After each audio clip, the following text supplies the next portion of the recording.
Hey there, and welcome back. If you are settled now, with the lights low and the day finally letting go of you, then you have come to the right place tonight. This is an evening for one full, astonishing life, told from the very beginning and told without hurry. It is for anyone who has ever been raised to be quiet and plain, and grew up dazzling instead, and for anyone who has ever lost almost everything in a single terrible season and found the strength to build a whole new life on top of the grief.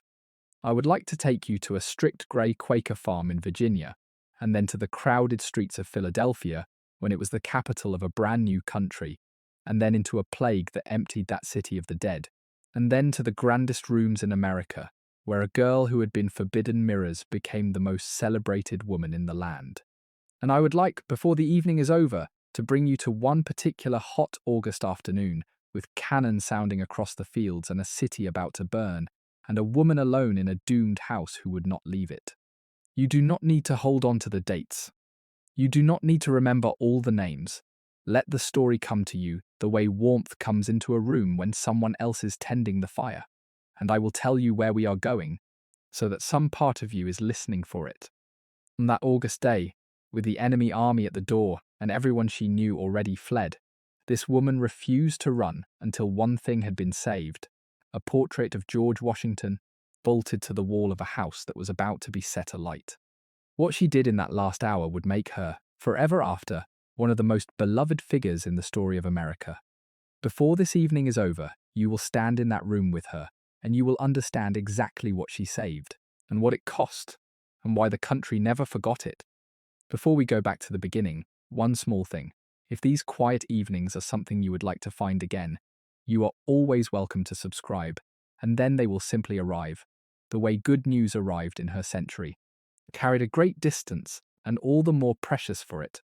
I would love to know where you are listening from tonight, and what the hour is where you are, because the woman whose life we are about to share spent her days at the very center of a young and anxious nation, writing letters to sisters and friends scattered across a country that took weeks to cross.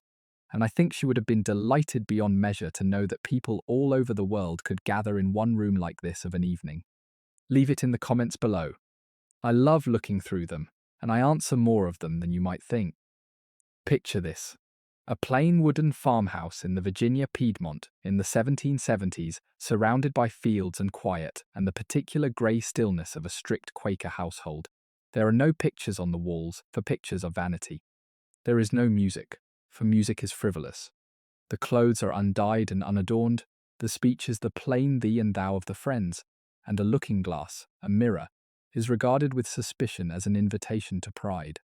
Into this careful, colourless world, on the 20th of May in 1768, a girl had been born, third of what would be a house full of children, to John and Mary Payne, and they named her Dolly, and from her earliest years there was something in her that the greyness could not quite contain. She was born, as it happened, in North Carolina, while her Virginia parents were briefly there, and she would rather downplay that all her life and call herself a Virginian, but it was the Piedmont of Virginia, near a place called Scotchtown, that she grew up in, working the land with her many brothers and sisters, raised under a discipline she would later remember with a shudder. The Quaker upbringing was strict, and she chafed under it. She was a warm, quick, affectionate, sociable child in a faith that prized stillness and restraint, a girl who loved colour and company and laughter in a household built to suppress exactly those instincts. She was taught to be plain and modest and quiet. She would spend the rest of her life being the opposite, and being loved for it by an entire nation. It is worth dwelling for a moment on what that upbringing actually asked of a child, because the shape of the woman she became is a kind of answer to it. The Quakers, the Society of Friends, were among the most admirable people of their age in many ways. They were early and fierce opponents of slavery. They believed in the equality of the sexes at a time when few did. They prized peace and plain honesty and the inner light of conscience. But their way of life was one of deliberate, disciplined self-denial in all outward matters. Colour was vanity, ornament was vanity. The theatre and dancing and music and cards were frivolous snares. Even the plain grey and drab of their clothing was a daily statement that the outer person did not matter, only the inner. A Quaker girl was to keep her eyes down, her voice low, her manner grave, her dress unadorned, herself turned modestly inward.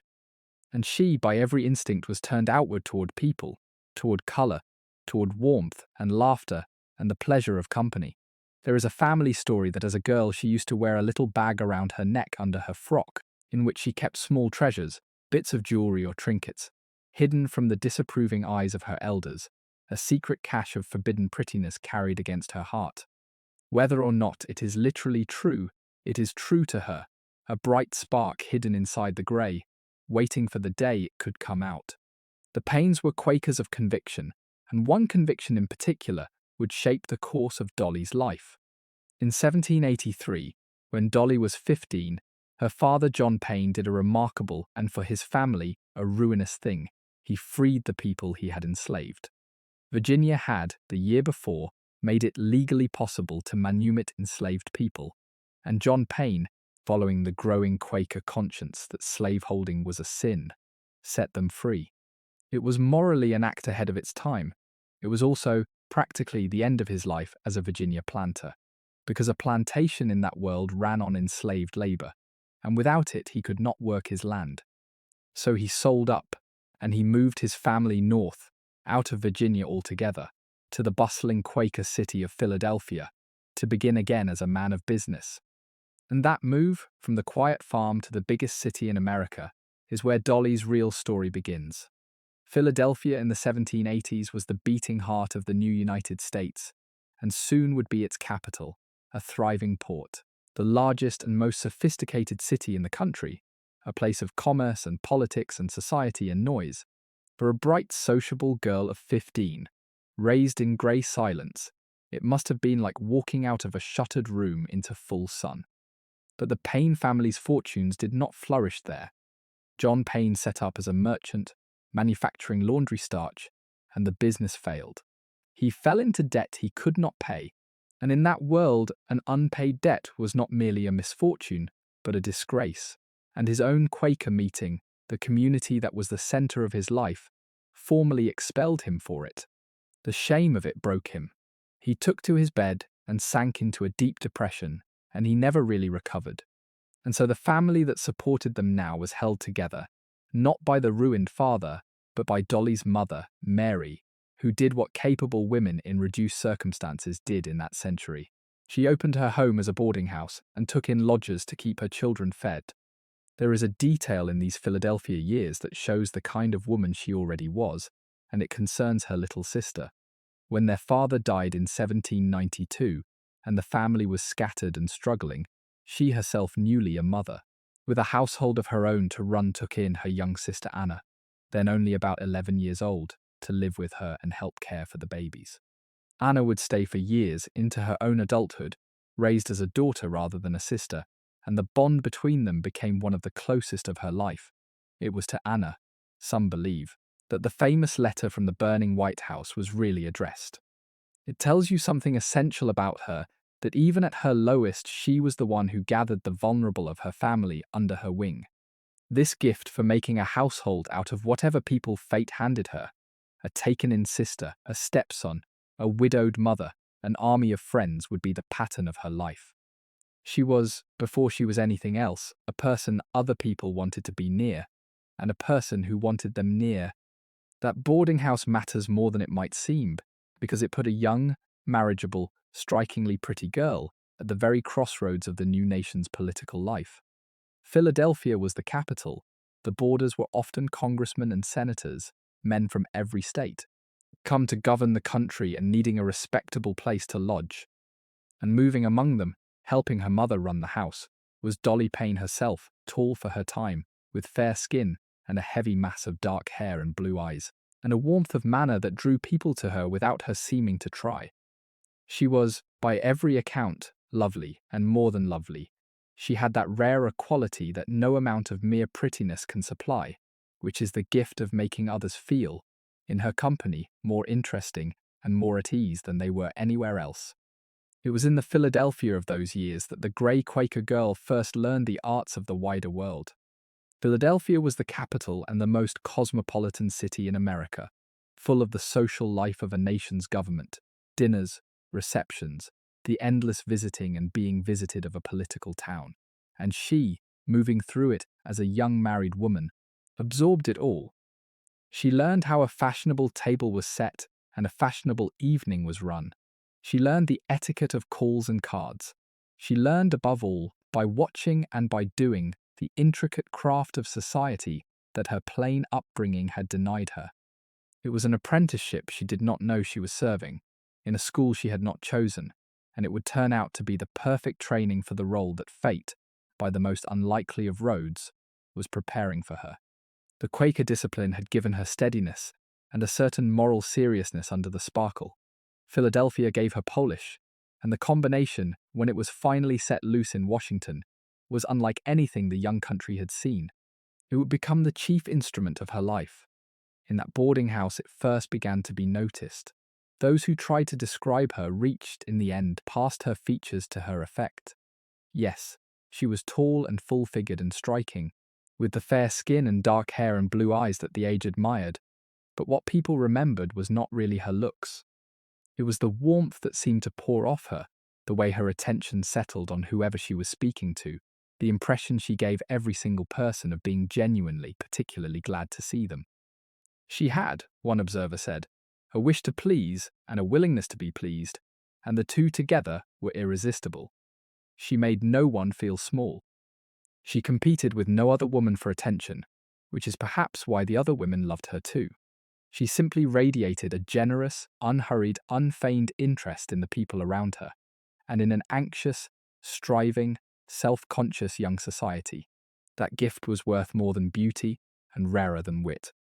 It was the secret of her, and it was already working, quietly, on the congressmen and senators who passed through her mother's parlor.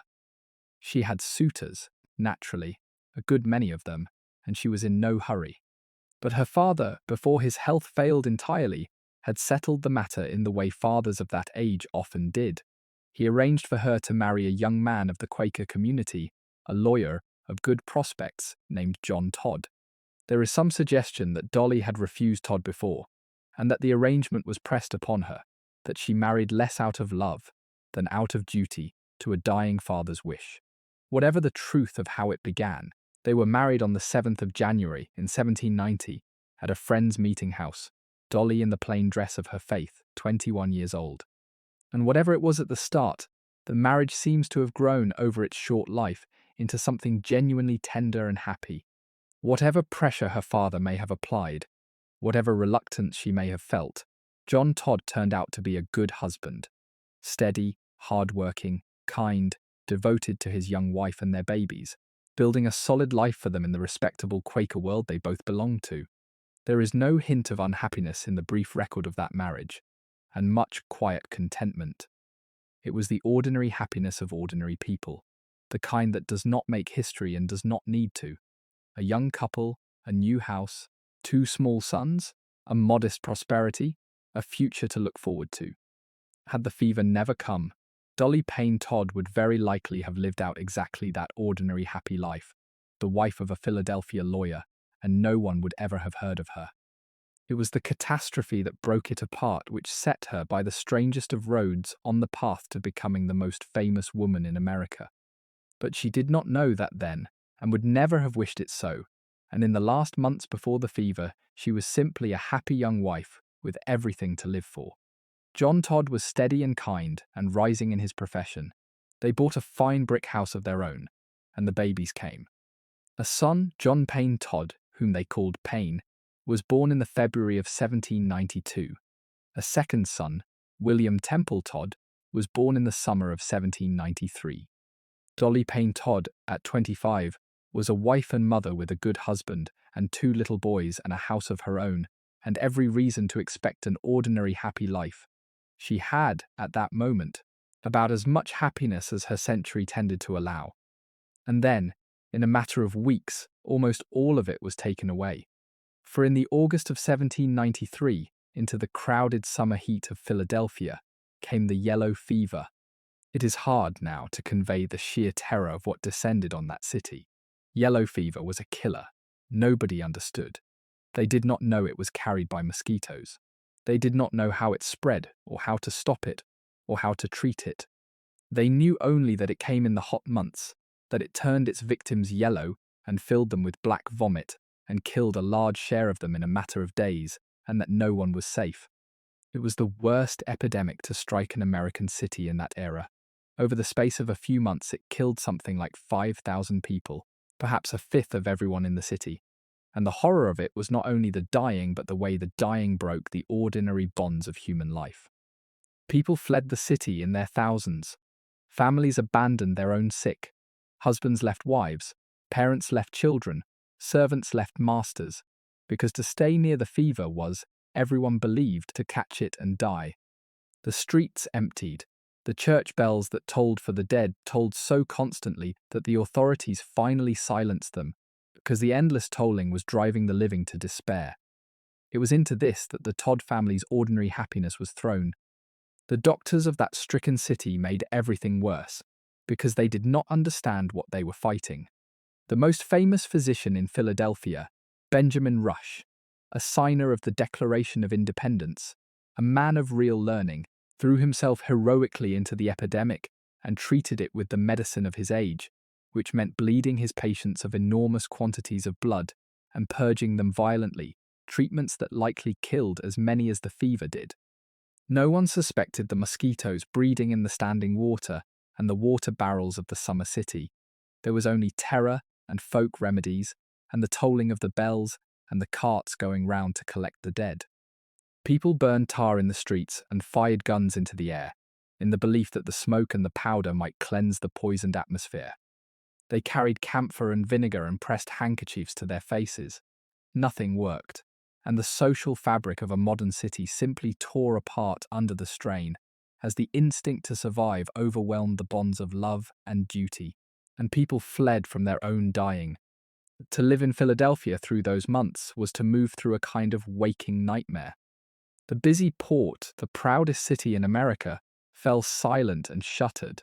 Grass, it was said, began to grow in the emptied streets. The well-to-do who could afford to flee to the country did so, abandoning their houses. Those too poor to leave stayed and died. The carts went round to collect the dead, and the bodies were buried in haste, sometimes without ceremony, sometimes by strangers, because families were scattered or afraid or dead themselves. Nurses could not be found or demanded fortunes, or robbed the helpless sick they were meant to tend. Ordinary human decency broke down under the pressure of terror, and yet there were also everywhere small heroisms. People who stayed to nurse the stricken, who took in orphan children, who risked and often lost their own lives caring for others. John Todd was one of those. He got his wife and children to safety and then went back into the dying city to nurse his own parents, which was decent and brave, and as it turned out, fatal. And it tells you the kind of man Dolley had married and the kind of man the fever took from her. John Todd did the brave and the fatal thing. He was a good man, and he would not abandon his sick and dying parents to the fever, and he stayed in the city to nurse them and to see to the affairs of the stricken. He got his wife and children out. She and the two boys fled to a country retreat outside the city, to Gray's Ferry, to escape the contagion, but he himself went back into the plague to tend his father and mother. She must have thought them safe out there in the country air, away from the poisoned city. It was the reasonable hope, or everyone believed, that distance from the crowded streets meant distance from the fever, but no one understood the disease, and no one knew that the danger could travel, and the false safety of that country retreat turned out to be no safety at all. Somewhere in those weeks the fever reached them even there, and took the baby, and nearly claimed her too. Imagine the shape of that ordeal from inside. A young mother, sent away to keep her children safe, waiting for news of a husband who had stayed behind in the dying city, and then watching the very sickness she had fled arrive at her refuge and begin to take her family one by one anyway. There was no safe place. That was the horror of it. The fever went where it would, and all a person could do was wait and hope and bury the dead. And the fever took them all, his father first, then his mother, and then, in October, John Todd himself, the young husband, dead of the fever he had stayed behind to face. He died on the 14th of October, 1793, and on that same day, or near it, the fever reached the country retreat, where she had thought her children safe, and it claimed the baby, little William Temple Todd, only a few months old. In the space of that single autumn, Dolly Payne Todd lost her husband, her infant son, and both her husband's parents. She herself fell ill, and very nearly died. For many days it was not certain she would live. When at last the fever passed out of the city, and she rose from her sickbed, she was 25 years old, and she was a widow, and of the little family that had been whole a few weeks before, there remained only herself and one surviving child, her elder boy, the toddler Payne. Grief was not the only thing the fever left her. It left her, as it left so many widows of that century, in a frighteningly precarious position, because a woman alone in that world had almost no standing of her own. Under the law of the time, the doctrine called coverture, a married woman's legal existence was folded entirely into her husband's. She could own nothing, decide nothing, act in law scarcely at all. When the husband died, a widow was suddenly cast out onto her own resources, in a system built on the assumption that some man would always be managing her affairs. Her husband had willed her something, a modest inheritance that should have kept her and Payne, but his surviving brother, who controlled the estate, withheld it from her, and she had to go to law and sue her own brother-in-law to recover it. In the meantime, she was quite literally nearly destitute. There is an account that in the depth of that first grief, she had something like $19 to her name, a stack of unpaid debts, and the unsettled bill for her own baby's funeral. She was young, she was beautiful, she was grieving, and she was very nearly penniless, with a small child to raise, and no husband to shield her from a world that gave women nothing of their own. And the cruelty of her position was not personal but systematic, written into the very structure of the law. In that world, a woman was expected, all her life, to be under the protection and control of some man, her father, then her husband, who managed her property and made her decisions and stood between her and the harsh machinery of the world. It was a bargain of a kind. She gave up her legal independence, and in return some man was supposed to take care of her. But the bargain had a fatal flaw, which grief exposed. When the men died, the protection died with them, and the woman was left with all the disadvantages of her dependence and none of its supposed benefits. Cast out to fend for herself in a system that had never equipped her to do so and did not really permit her to. Her own husband had tried to provide for her. The law, in the hands of his brother, kept even that from her until she fought for it. It was a lesson in the precariousness of a woman's existence that she can never have forgotten, and it may go some way to explaining the fierce competence with which, ever after, she managed her own affairs and secured her own place. But Dolly Payne Todd had two things that the law could not take from her. She had her mother's boarding house, that crossroads of the political nation to live and work in, and she had herself, the warmth, the beauty, the gift for company that turned every room she entered warmer. A young, lovely, charming widow at the center of the capital city did not go unnoticed for long. She walked out along the Philadelphia streets, and by her own later account and everyone else's, heads turned. And among the men whose heads turned, decisively and for good, was one of the most important and least likely men in America. His name was James Madison, and he was, at that point, one of the most consequential figures in the entire founding of the United States. He was a Virginia congressman, a leader of the new government, and, more than that, he was the man more responsible than any other single person for the actual architecture of the country, the small, quiet genius of the American experiment. He was also, at 43, a confirmed lifelong bachelor, a man who had been disappointed in love years before and had apparently given up on the business. He was not an imposing figure. He was short, slight, frail, quiet, dressed always in plain black, so reserved and soft-spoken that people meeting him for the first time were often astonished that this small, grave man was the famous statesman. But behind the reserve was one of the finest minds of the age, and a dry wit, and a capacity for deep and lasting devotion. And in the spring of 1794, this shy great man saw the beautiful young widow from the boarding house, and he was quite simply lost. To understand how astonishing the match was, you have to understand just how large a figure he already was, and how unlike Dolly. This was the man who, more than any other, had brought the United States into being. At the Constitutional Convention a few years before, it had been he taking his careful notes day after day who had done more than anyone to shape the framework of the new government. He is called, with justice, the father of the Constitution. It was he who then wrote much of the Federalist essays that argued the Constitution into ratification, and he who, in the first Congress, drafted and drove through the Bill of Rights, the first 10 amendments that guarantee the liberties Americans still live by. He was, in short, one of the 2 or 3 most important thinkers in the entire founding of the country. And he was, personally, the least glamorous of men. Small, quiet, bookish, physically frail, prone to nervous ailments, dressed always in sober black, so undramatic in person that strangers were forever surprised to learn who he was. That this grave little scholar, who had apparently resigned himself to a bachelor's life among his books, should fall headlong in love at 43 with a warm, glowing, sociable young widow, 17 years his junior, is one of the more charming improbabilities of the age. But he did, and it was the making of them both. He did the sensible thing. He asked a friend to arrange an introduction, and the friend who made it is one of those small, astonishing details that history keeps tucked away, because the mutual friend, the man who formally introduced James Madison to Dolly Payne Todd, was Aaron Burr, the same Aaron Burr who would, 10 years later, kill Alexander Hamilton in a duel and be tried for treason, and who was, at this point, simply a charming senator from New York who lodged at Mary Payne's boarding house and knew everyone. Burr had spoken to Dolly of him. He had asked Burr to bring them together. And she, when she knew that the famous Madison wished to meet her, sent a note to a friend has come down to us, in which she wrote, with a flutter of excitement she did not trouble to hide, that the great little Madison had asked to be brought to see her that evening. The great little Madison!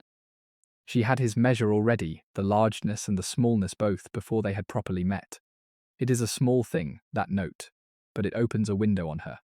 A young widow, not long out of the deepest grief, writing to a friend with a flutter of pleased excitement that the famous Madison wanted to meet her. There is nothing calculating in it, nothing grand, just a warm, human, slightly giddy delight at being singled out by a famous man. And yet the phrase she reaches for, that great little Madison, is perfectly wittily exact.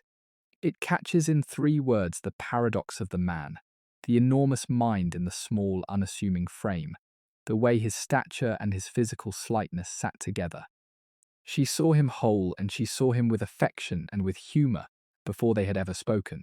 That combination, warmth and shrewdness, delight and clear sight, is the sum of her, caught in a single private sentence, written in a moment of ordinary happiness.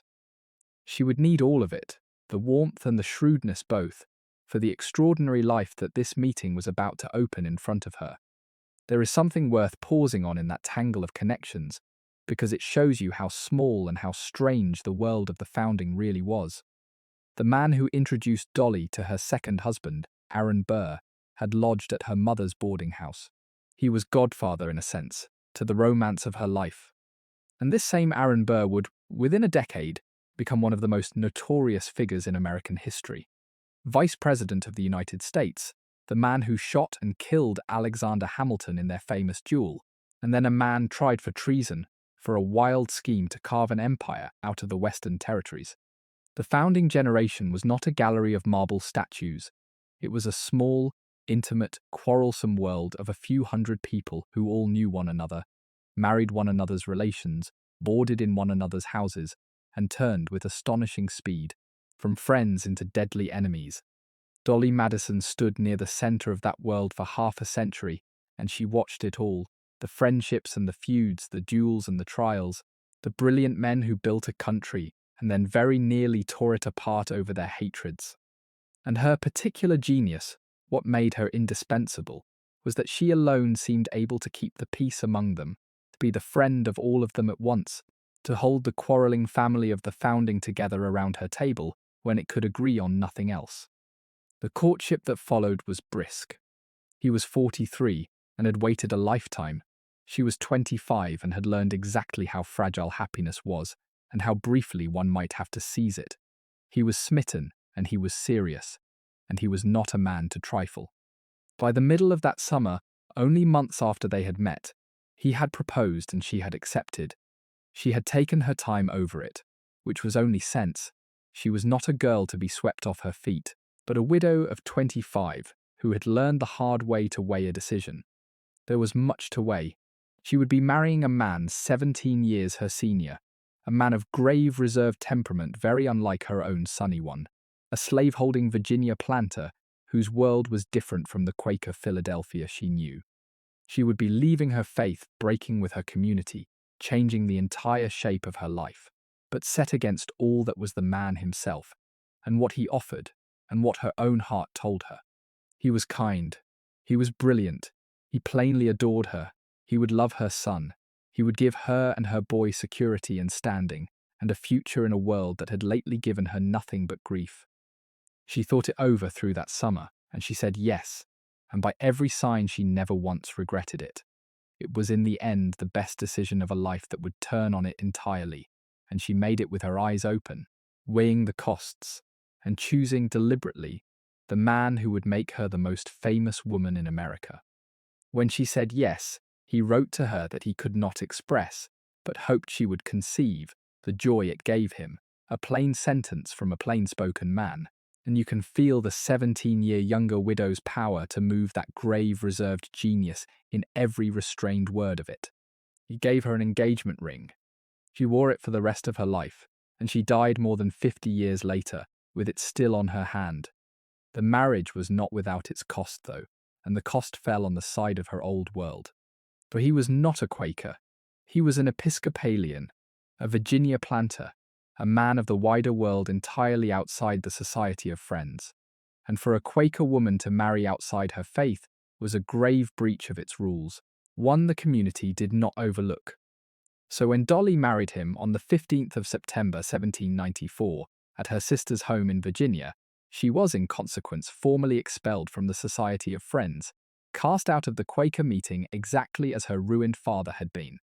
The wedding itself was a quiet affair, held at the home of her sister Lucy, who had herself married into the family of George Washington, a small country wedding, far from the grandeur that lay ahead, the grave little congressman and the radiant young widow exchanging their vows in a private house among family. There was none of the pomp that would later attend everything Dolley did. It was simply two people, one of them a leading man of the new nation, and the other a woman who had lost almost everything and was about to gain a world, joining their lives in a parlor in Virginia. Neither of them can have imagined on that quiet September day where the marriage would take them to the president's house, to the burning of a capitol, to a place in the country's memory that would outlast them both by centuries. They knew only that they had found each other, the shy genius and the warm survivor, and that was enough to be going on with. She was, from that day, no longer a Quaker, and by every sign she did not grieve the loss. She had chafed under the plainness for years. Now she stepped out of the grey and into the colour with what looks very much like relief. She would attend Episcopal services with James thereafter. It is worth understanding what she was actually leaving, because it was more than a set of rules about dress. To be cast out of the Quaker meeting was to be severed, formally, from the community that had been the frame of her entire life, the faith she had been raised in, the people among whom she had grown up, married, and buried her first husband, the tight web of friends that in that century was family and church and society all at once. Her father had been broken by exactly this expulsion. The shame of being cast out of the meeting had helped to send him to his bed and his grave. But Dolley to accept the same fate, knowingly, in order to marry the man she wanted, took a kind of quiet courage, a willingness to trade the security of belonging for a future of her own choosing. That she seems to have done it so lightly, with that wry joke about neither of them being faithful representatives of the society, is itself telling. She had spent her life pressed into a mould that did not fit her, and when the moment came to break it, she broke it without a backward glance, and stepped out into colour and society and the wide world she had always secretly belonged to. And she confided years afterward to another lapsed Quaker, a wry verdict on the matter, that neither of them, she said, had been very faithful representatives of that respectable society. The engagement itself, she seems to have entered with her eyes fully open and her heart genuinely engaged. This was not, Like her first marriage, a match pressed on her by a dying father. She was a grown woman of 25 now, widowed, tempered by grief, entirely capable of judging her own interest, and she chose him freely. He offered her much in worldly terms: security, position, a return to the Virginia planter world she had come from, a man of the first rank in the nation, and a generous willingness to take on her young son as his own. But it was more than a shrewd match, and everything about it says so. He was besotted with her, she was moved by him, and the ring he gave her, which she wore every day until the day she died more than half a century later, is not the token of a marriage of convenience. It is worth pausing on that ring, worn unbroken for 55 years through glory and disaster and widowhood and want, still on her hand in her coffin. We have a glimpse of her own feeling, in her own words, from the very day after the wedding. Writing to a friend, the new Dolley Madison said that in this union she had everything that was soothing and grateful in prospect. A plain, quiet, deeply moving sentence from a woman who had learned, in the hardest possible school, exactly how much a safe harbor was worth. Remember what she was coming from: the sudden annihilation of her first family, the terror of the fever, the destitution, the years of being a young widow with nothing certain in the world. And now here was a good, brilliant, devoted man who loved her, who would care for her son as his own, who offered her not only affection but security and standing and a settled future, soothing and grateful in prospect.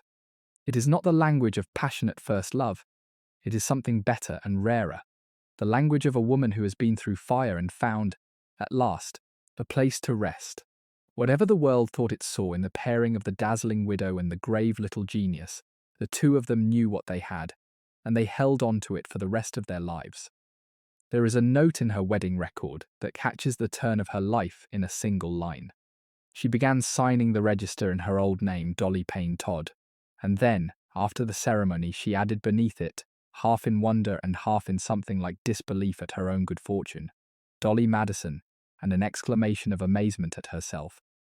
So the plain Quaker widow with $19 to her name became, in a single September ceremony, the wife of one of the founders of the United States, and mistress-to-be of one of the largest plantations of Virginia, and a woman whose fate was now bound up with the highest levels of the new nation's life.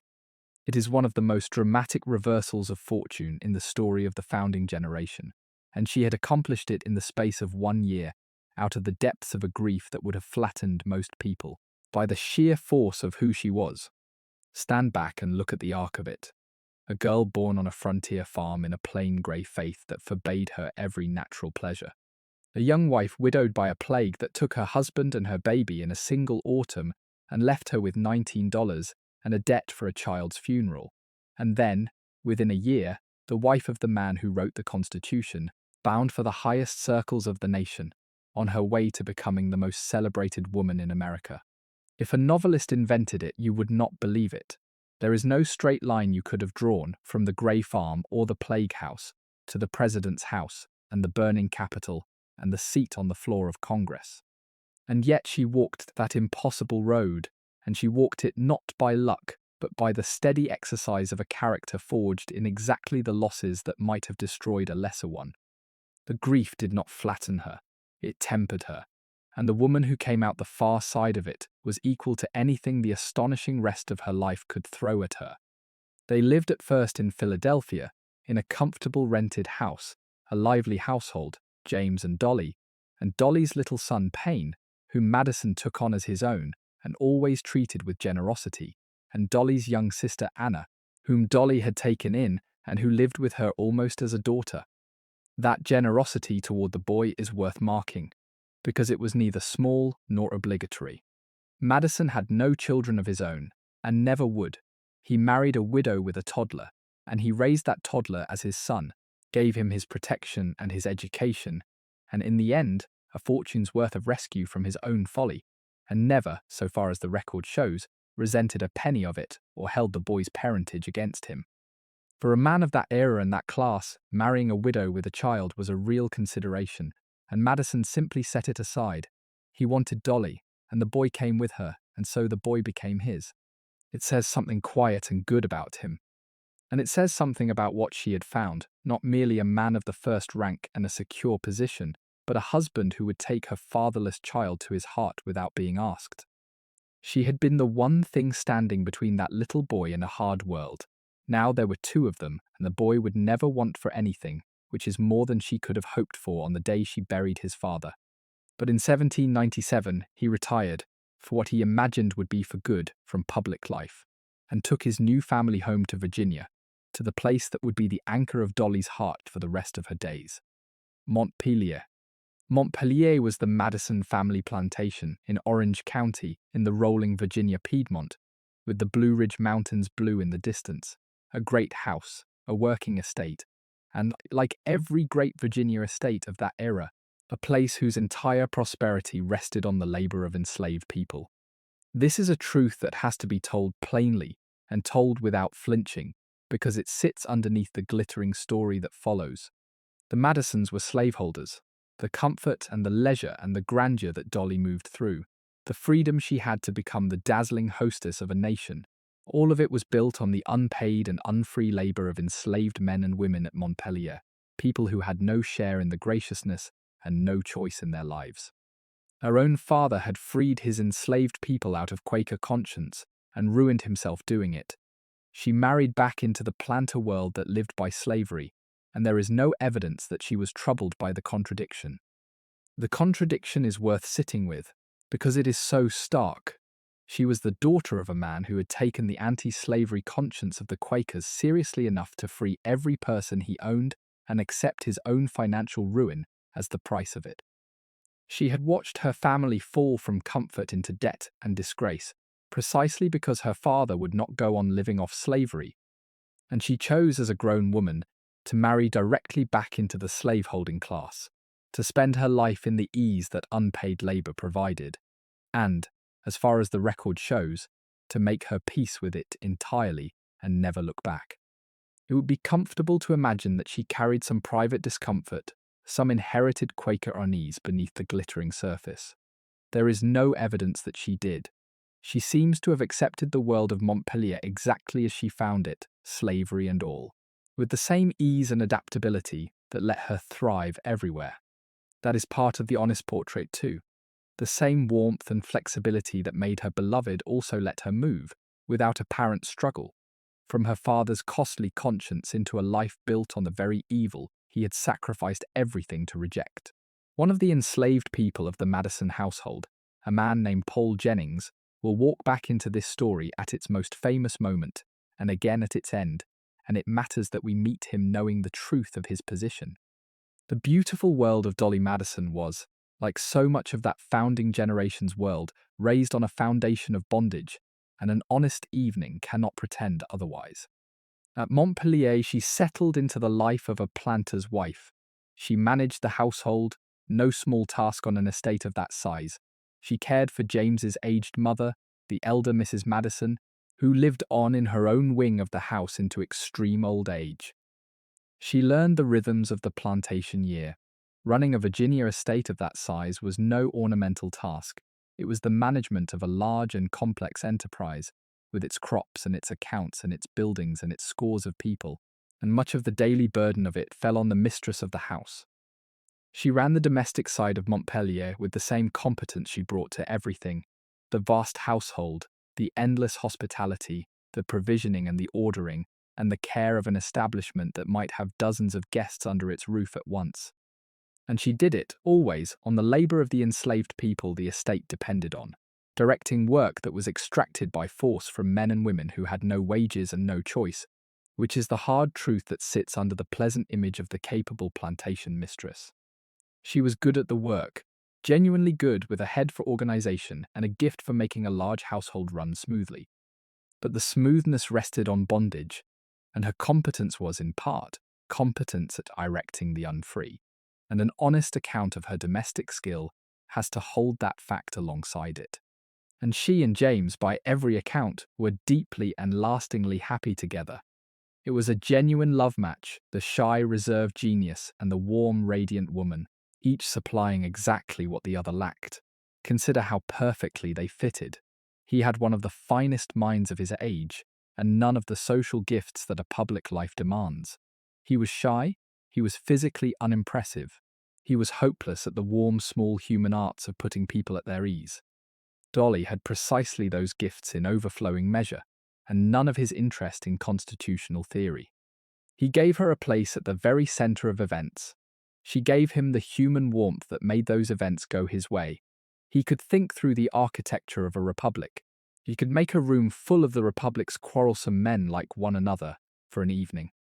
Neither could have done the other's work. Together, they were one of the most effective partnerships in American public life, and the effectiveness rested at bottom on the plain fact that they loved each other and knew exactly what the other was worth. She called him affectionately her Jemmy. He, who found it hard to express feeling to anyone, seems to have found it easy with her. In an age of arranged and dutiful marriages, theirs was something rarer, a true meeting, and it lasted unbroken, and by every account unclouded, for 42 years. Over 42 years of marriage, they would rarely be apart for more than a few days at a time. He sustained him, he adored her, and neither of them yet knew that the quiet retirement they had settled into at Montpellier was only an intermission, and that the largest part of both their lives was still to come.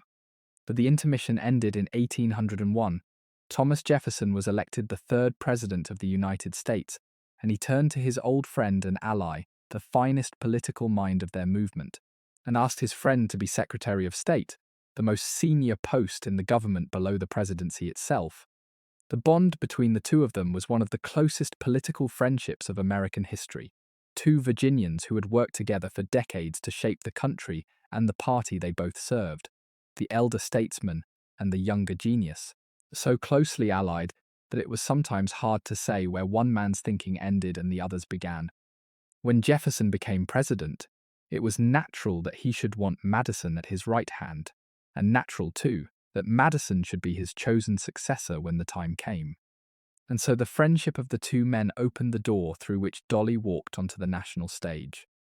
She would repay the favor in her own coin. The widowed Jefferson, awkward and reserved in company, needed exactly the social gifts that Dolley supplied, and for 8 years she supplied them, presiding over his table, warming his cold formal house, making the administration human. The men made the alliances and the policies, she made them livable. It was a partnership of partnerships, and it carried all of them, in the end, to the very top. And so the Madisons left the Virginia quiet and moved to the raw new capital city on the Potomac, and she stepped onto the stage where she would become one of the most famous women in America. Washington City in those first years was barely a city at all, a grand plan drawn across a muddy, half-built site, with an unfinished capitol at one end, and the president's house at the other, and stretches of swamp and stumps and construction in between. It was raw and uncomfortable and provincial, and into it came the political nation, the congressmen and senators and diplomats and cabinet officers, to govern a country from a building site. And this rough new capital had a peculiar social vacuum at its very top, because the president himself, Thomas Jefferson, was a widower. His wife had died years before. He had no first lady, no hostess for the president's house, none of the social leadership that the head of a government was expected to provide.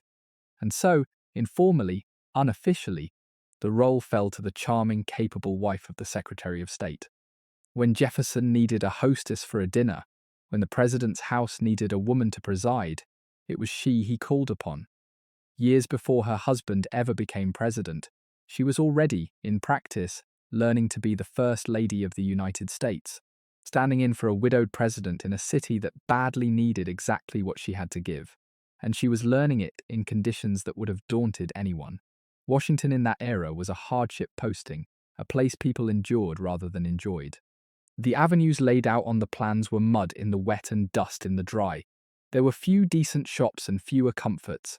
Congressmen crammed into boarding houses and complained endlessly of the desolation, the loneliness, the sheer unfinished rawness of the place. There was no society at all, in the sense that Philadelphia or Boston understood the word. No established families, no settled customs, nothing but a scatter of officials set down in a swamp and told to govern a country. It was, in a sense, a social blank page, and that was precisely her opportunity. where an established capital would have had its own entrenched ways that a newcomer must fit into. Raw young Washington had none, and so the woman with the surest social instinct in America was free to invent, from the ground up, what the shared life of the new nation's capital would be. She was not adapting to a world, she was making one, and she had 8 years to serve her apprenticeship before the highest role fell to her. Through both of Jefferson's terms, while her husband ran the State Department, she served as the nearest approach the widowed president had to a hostess, called in to preside when the president's house needed a woman at its head, learning the delicate business of Washington society from the inside, building the friendships and the habits and the network that she would later deploy so brilliantly as First Lady in her own right. She cultivated the permanent residents of the raw city, the handful of established families who gave it what continuity it had. She returned every call. She learned who mattered and who was merely loud. By the time her husband became president, she was not a novice stepping nervously into a grand role. She was a seasoned mistress of the intricate game, who had spent 8 years quietly making herself indispensable to the social life of the capital, and who now simply moved up into the position she had, in every practical sense, already been filling. And what she had to give turned out to be something the young republic desperately needed and did not yet know how to provide for itself. To understand what Dolley Madison invented, you have to understand how poisonous the politics of that era had become. The country had split, from very near the moment of its founding, into two bitterly opposed parties, the Federalists and the Republicans, and the hatred between them was not the polite disagreement of modern imagination, but something raw and violent and dangerous. Men of opposing parties would not dine together, would not be seen together, sometimes would not speak. Political quarrels spilled into the streets and into the newspapers as savage personal abuse, and sometimes into actual violence. The age of Dolley Madison was also the age in which a sitting vice president, that same Aaron Burr who had introduced her to James, shot and killed a former Secretary of the Treasury in a duel over wounded honor. Thomas Jefferson, for all his gifts, made the division worse in one small telling way. He would entertain only members of his own party at a time, so that his dinner table became one more front in the political war. The violence was not a metaphor. In the very Congress her husband led, a member once drew a pistol on another on the floor of the House. Men caned and brawled and challenged one another to duels over political insults. The newspapers of the two parties printed abuse of a savagery that would startle a modern reader, accusing public men of every crime and depravity. It was a young country that had not yet learned how to disagree without reaching for a weapon, and the danger that the experiment might simply tear itself apart along party lines was real and present in everyone's mind. Into that overheated, dangerous atmosphere, Dolley Madison introduced something revolutionary in its simplicity, and in doing it she quietly invented a thing that has outlasted her by 2 centuries. She threw her doors open to everyone. At her gatherings, Federalist and Republican, friend and enemy, the president's allies and the president's fiercest critics were all invited together, mixed together, made welcome together. She created a space, a neutral, warm social space, presided over by a woman whom it was impossible to dislike, in which men who could not be in the same room in the Capitol could stand in the same room in her parlor, could be introduced, could talk, could find that the enemy was, after all, a human being. She made it possible for the business of a divided government to be done not only in the shouting of the chamber, but in the ease of the drawing room. She essentially created the idea that the two parties could socialize, could network, could negotiate without violence, that political opponents need not be personal enemies. And she built something more lasting than any single evening. She built a society, in the fullest sense, in a city that had none. When the Madisons arrived, Washington was a raw camp of transient politicians who came for the session and left, with no settled social world to hold them, no continuity, no web of relationships to civilize the hard business of governing. Dolley set out, deliberately, to change that. She cultivated the few permanent families of the city, drew the local gentry into the orbit of the government, wove the transient congressman into the same fabric, and out of all these loose threads, she made a genuine, functioning capital society where none had existed. It outlasted her husband's presidency. It became the permanent texture of Washington, the drawing room culture in which the real business of the American government has been transacted, in some form, ever since. She did not just host parties, she built the social infrastructure of a national capital, from nothing by hand, one returned call and one welcomed guest at a time. It sounds slight, a matter of parties and invitations. It was in fact one of the quiet, load-bearing inventions of American public life, and she raised it out of nothing but charm and warmth and an unerring instinct for people. And the country has been leaning on it ever since, and it had concrete effects, not merely pleasant ones. Business that could never have been transacted in the hostile formality of the capital got quietly done in the ease of her rooms. A wavering congressman brought round, a foreign minister soothed, a personal feud that was blocking some necessary measure diffused over cards and ice cream. Her drawing room functioned, in effect, as a kind of unofficial chamber of the government, a place where the deals were made and the alliances formed, and the tempers cooled that let the official chambers work at all. Foreign diplomats, used to the courts of Europe, were often astonished to find how much of the real business of the American government flowed through the parlor of the president's wife, and how skillfully she managed it without ever appearing to manage anything. She never held a vote or signed a law, but there were laws that passed, and appointments that were made, and crises that were averted, because Dolley Madison had first made the men who decided them willing to sit down together. That is power, whatever the Constitution says about who is allowed to have it. Then, in the election of 1808, Madison was chosen to succeed Jefferson as the fourth president of the United States, and Dolley Madison, who had been rehearsing the part for 8 years, became at last the mistress of the president's house in her own right, and she gave the role a shape and a brilliance it had never had before. On the very evening of the inauguration, in the March of 1809, she presided over the first inaugural ball in the country's history, an entertainment she essentially inaugurated herself, and which has been part of every presidency since. From that first night, it was clear that the Madison White House was going to be something the country had not seen. She set about making the mansion itself a proper setting for a national social life, working closely with the architect Benjamin Latrobe to furnish and decorate the still bare mansion. It badly needed the attention. It had opened its doors only 9 years before, and it had never yet been properly finished or furnished. John Adams and his wife had camped in a damp, unfinished shell for a few months, and Jefferson, a widower with austere Republican tastes and no wife to press him, had lived in it as a kind of bachelor's lodging, filling it with his own books and curiosities, but making no attempt to turn it into the ceremonial heart of a nation. When Dolley arrived as its mistress in 1809, much of it was still bare, half-furnished, unequal to its purpose. She and Latrobe went at it with a will and a budget from Congress, and within a year they had transformed it. The public rooms furnished and hung and arranged, the interior given a coherent style, the place turned at last into what its designers had imagined and what the country needed it to be. It was the first real furnishing of what would become the most famous residence in America, and she did it. And much of what the place has meant ever since flows from the decisions she made in those rooms. There was a real political idea buried in the furniture. The young republic was intensely anxious about how it should present itself, too much grandeur, and it would look like the monarchies it had rejected, too little, and it would look shabby and provincial before the ambassadors of Europe. She and Latrobe steered a careful middle course, filling the rooms with fine furniture and art, much of it American-made, handsome and dignified and unmistakably Republican, so that it would impress a visiting European without ever quite looking like a palace.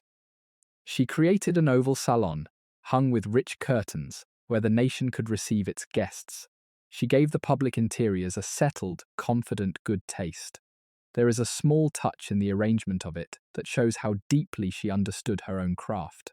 She is said to have set the chairs, not in the stiff rows of a formal court, but in semicircles, deliberately, to encourage people to turn toward one another and talk. Even the furniture was arranged to make strangers into conversation, to break down the barriers between people, to serve the one purpose that ran through everything she did. Benjamin Latrobe, The brilliant, difficult architect she worked with supplied the taste and the technical skill. Dolly supplied the social intelligence, the sure sense of how a room would actually be used and how to make it draw people together. Between them, they created not just handsome interiors, but working instruments of her particular kind of politics, spaces designed, down to the placing of a sofa, to turn a divided nation's quarreling servants into a company that could, for an evening, behave like friends. It was in effect a piece of statecraft carried out in upholstery and paint, the physical setting for the idea that a democracy could be gracious and grand without a king. And it worked. Foreign visitors who had expected backwoods crudeness came away impressed, and Americans came away proud of their young country, and both reactions were exactly what she had intended. And into that setting she brought the social genius she had been perfecting for a decade. The centerpiece of it all was her weekly reception, held on Wednesday evenings, which everyone simply called the drawing rooms. These were open, in effect, to all of respectable Washington officials and their wives, diplomats, congressmen, visitors to the city, anyone with a claim to be there, and they became so popular, so packed, so crowded to the walls with the entire political and social world of the capital that people took to calling them, affectionately, the squeezes, because you could scarcely move for the crush of people.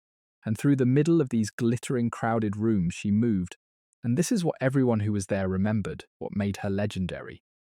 She was magnificent to look at, and the contrast with where she had begun could not have been more complete. The girl who had been forbidden a looking-glass now dressed to be looked at, and dressed like no one else in America. Gowns of rich velvet and satin, low-cut and boldly coloured in an age of muted taste. Jewels, a fan and a snuff-box, she thought nothing of dipping into mid-conversation and passing along. And crowning it all, quite literally, were the turbans she made her trademark, great swathed headdresses of silk and satin, often set with jewels and topped with tall plumes of feathers, so that she, already a tall woman, seemed to float ahead above any gathering, unmistakable across the most crowded room. There is one charming residue of the old Quaker discipline that clung to her through all the colour and the crush. For all that she presided over the most glittering social life in America, she herself did not dance. The Quaker prohibition on dancing, drilled into her in girlhood, stayed with her when so much else had been thrown off, and she kept the floor for her guests and never took it herself, a small grave abstention at the centre of all that gaiety. And there was another touch that everyone remembered. Her pet, a macaw named Polly, who had the run of the house and would sometimes sit on her shoulder, a flash of living colour to match the turbans, adding a note of warmth and eccentricity to the grandest occasions. These are the small human details that made her not merely admired but loved, the hostess who would not dance, the Queen of Washington with a parrot on her shoulder. There was calculation in it, the sure instinct of a woman who understood that a hostess must be visible, must be a fixed bright point around which a crowded room could organize itself. But there was also plainly sheer delight, a woman who had spent her girlhood in enforced grey now wearing colour like a banner and daring anyone to disapprove. And yet the clothes and the turbans were only the surface. The genius was in what she did as she moved through those rooms. Let me set one of those evenings in front of you, because the accounts that survive let us step into it. It is a Wednesday night in the mansion, sometime in the years of Madison's presidency. 3 rooms open into one another through connecting doors, one of them redecorated in a warm sunflower yellow, furnished with sofas and chairs to match, a piano and a guitar standing ready, and Dolly's own portrait on the wall. The next, a more formal oval salon in the Grecian style, its walls a soft cream. And into this suite, on a night when Congress is sitting, pours a crowd, not a select invited few, but anyone of respectable standing who cares to come, for there are no invitations required and no cards checked at the door, and on a good night 300 or 400 people pack the place until you can scarcely move. There is military music. There are refreshments handed round, tea and coffee, cakes and macaroons, jellies and fruit and candied sugar, and above all, ice cream, that rare and difficult luxury, served in quantity and with a flourish, so that Dolley Madison's name would be tied to ice cream in the American imagination for 2 centuries afterward. In one corner, a knot of guests bends over a chessboard. In another, cards are being played. one wit remarking that the company are picking each other's pockets in the most genteel manner imaginable. The air grows so hot and so close that, on the worst crushes, the lady's rouge and pearl powder are said to run down their cheeks in the heat, and through all of it she moves, greeting, introducing, remembering, drawing the shy forward and the proud together, a smile and a pleasant word for every single soul in the room. The writer Washington Irving, caught up in one of these evenings, remembered ever after the blazing splendor of Mrs. Madison's drawing room, and her smile and pleasant word for everybody. That was the machine she had built, and that was the woman at the heart of it, working the glittering crush as effortlessly as breathing. She made everyone feel welcome. That was all of it, and it was everything. She had an extraordinary memory for faces and names and family details. She would move through the squeeze, greeting people by name, asking after their children, drawing the shy into conversation, steering enemies gently into the same circle, diffusing tension with a warm word before it could harden. A nervous young congressman new to the city, a foreign diplomat, a political enemy of her husband's each, would find himself in her parlor, made to feel that he was exactly the person she had most hoped to see. She was especially kind to the newcomers, the ones most likely to be overlooked. The young wife arriving in the intimidating capital for the first time, knowing no one, terrified of the famous figures all around her, would find that the most important woman present had somehow noticed her, drawn her out, introduced her, made her feel that she belonged. It was a small kindness, and an enormous one. In a society that could be cruel to outsiders, Dolley Madison was reliably, deliberately kind to them, and she won a lifetime of devotion that way, from women who never forgot that when they were frightened and unknown, the Queen of Washington had gone out of her way to be gentle with them. It was, of course, also shrewd. Every kindness planted a friend, but it does not seem to have been calculated. It seems to have been simply her nature, the same warmth turned toward whoever most needed it, and the shrewdness and the kindness were, in her, so completely fused that it is idle to try to separate them. She never seemed to be working, never seemed to be managing anyone, and she was, in fact, managing everyone all the time with a skill so complete it looked like nothing but natural warmth. And under cover of all that graciousness, real business got done, alliances formed, quarrels soothed, her husband's causes quietly advanced. One defeated political opponent of Madison said afterward, ruefully, that he had been beaten not by Mr. Madison but by Mr. and Mrs. Madison, and that he might have had a better chance against Mr. Madison alone. It was a shrewd complaint, and a true one. He had the greater mind, but she had something he entirely lacked and desperately needed, and between the two of them, they were nearly unbeatable. There was real power in it, though the age gave her no name for the power and no office to hold it in. Dolley Madison could not vote. She held no position. In the strict view of her century, she was merely the president's wife, a hostess, a decorative accessory to her husband's career. But everyone who actually watched Washington work understood that she was a genuine political force. She formed real friendships with the wives of important men, and through those friendships an informal network of influence ran back to her. She understood, well before the phrase existed, that the women of a political capital were a power in themselves, and she organized them. And it was not only the women. The leading men of the age, of every party and every temper, counted Dolley Madison a friend, and some of them a dear one. Henry Clay, the towering Speaker of the House, the great compromiser himself, was devoted to her. The two of them, the master dealmaker of the Congress and the mistress of the drawing room, understood one another perfectly, for they were in the same essential business of getting quarrelsome men to agree.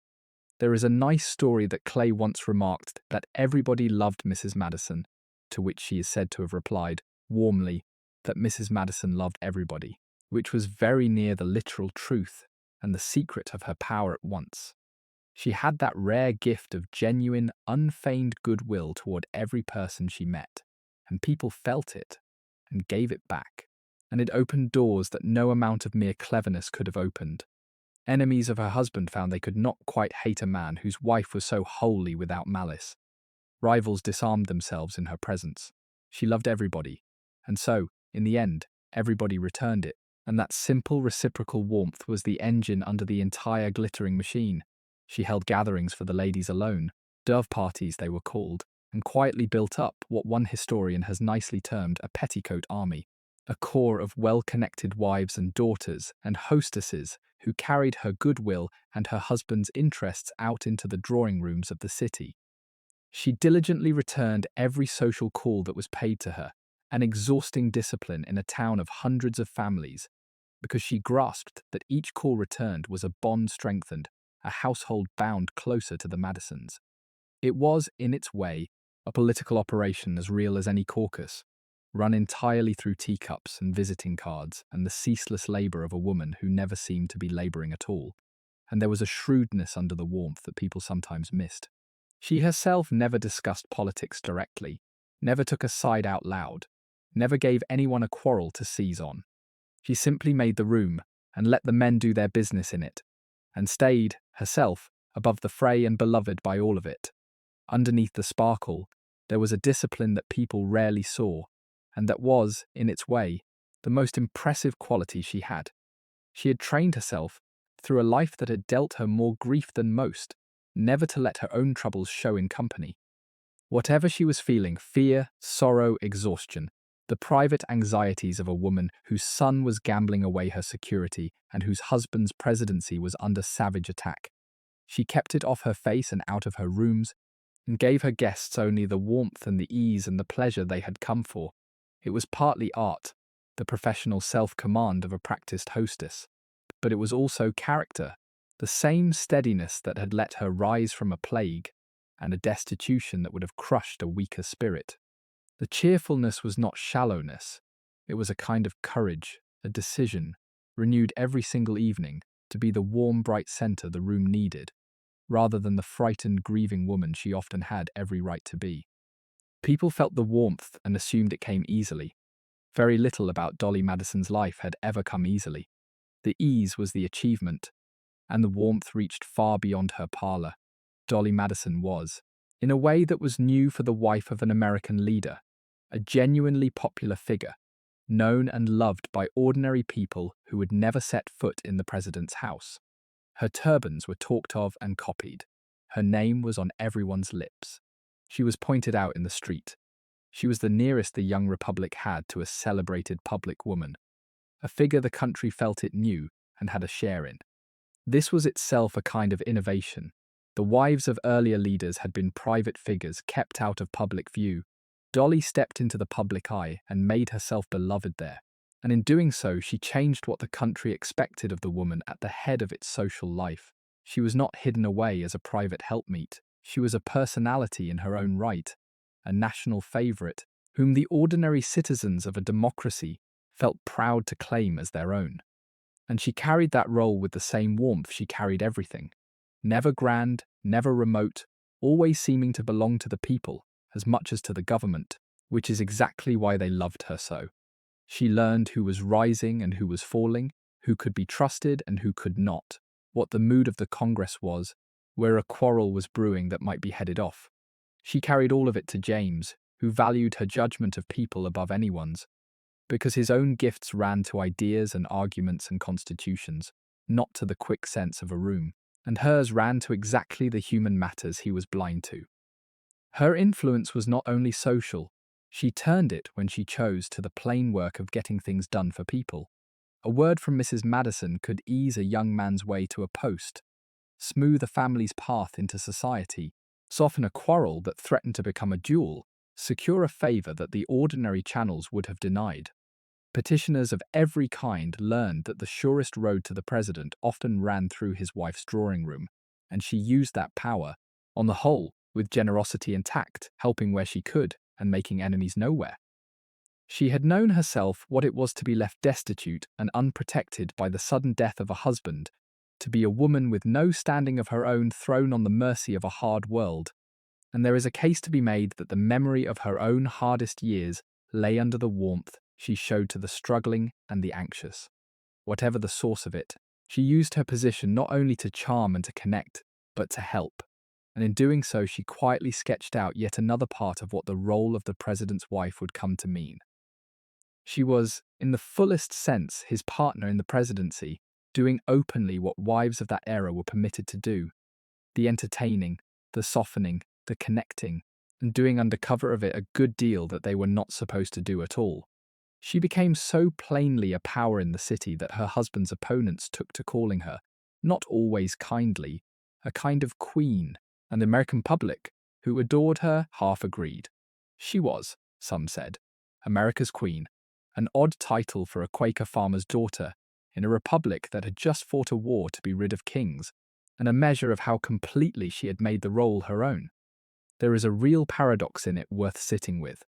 The United States had defined itself against monarchy, had bled to be free of crowns and courts and the apparatus of inherited rank, and yet a young democracy still hungers, as every human society does, for a figure to gather its affection around, a face for the nation, someone to embody its dignity and its warmth. The Republic could not have a queen, and did not want one, and yet it found itself, against its own principles, crowning Dolley Madison in its heart, giving her freely and by acclamation exactly the place of national affection that other countries gave to their royal women. She was a queen by consent rather than by blood, a Republican queen holding her throne by nothing but the love of the people, which is the only kind of throne a democracy can honestly grant. And she held it more securely and far longer than many a monarch holds a crown, because it rested on genuine affection freely given, and that is the one foundation that neither elections nor revolutions can take away. But the world Dolley Madison had made so bright and so welcoming was, all this while, drifting toward a catastrophe that all her charm could not prevent. For James Madison's presidency was moving, year by year, toward war. The quarrel was with Great Britain, the old mother country, and it had been festering for years. Britain was locked in its endless war against Napoleon's France, and in the course of that war it did what the young United States found intolerable. It seized American ships, it interfered with American trade, and, most infuriating of all, it stopped vessels on the high seas and forced American sailors into the British Navy, a practice called impressment that struck at the country's very sovereignty and pride. It is worth making that grievance concrete, because it was the heart of the quarrel. British warships, desperate for men to crew them, would stop a merchant vessel on the open sea, muster the crew on deck, and simply take away any sailor. An officer chose to declare a British subject, and press him, by force, into service in the Royal Navy, to spend years at war on a foreign ship with no say and no appeal, torn from his own country and his own life at the point of a decision made by a stranger. Thousands of seamen were seized this way. To a young nation still uncertain of its own standing in the world, it was an unbearable humiliation, a daily proof that Britain did not truly regard its independence as real, that its ships and its citizens could still be treated as the property of the crown. That was the insult that finally drove the country to war against an empire it had no business fighting. Year after year the tension mounted, and the pressure grew on Madison to answer it with force, until at last, in the June of 1812, the United States declared war on the greatest naval power on earth. It would come to be called the War of 1812, and it was, in its early stages, something close to a disaster for the Americans. The country was militarily unready, its army small and its finances shaky, and it had picked a fight with an empire. It says something about the Madisons' hold on the public, and about Dolley's part in it, that in the middle of this troubled and unpopular war James Madison was re-elected to a second term, in the election of 1812, and inaugurated again the following March. Even with the war going badly, even with the opposition savaging him, the president carried the day a second time, and Dolley presided over a second inaugural ball as brilliant as the first. Ice cream and all, a pink dome of it, they said, crowning the celebration. The social warmth she generated was not a frivolous ornament running alongside the serious business of the presidency. It was part of how the presidency survived.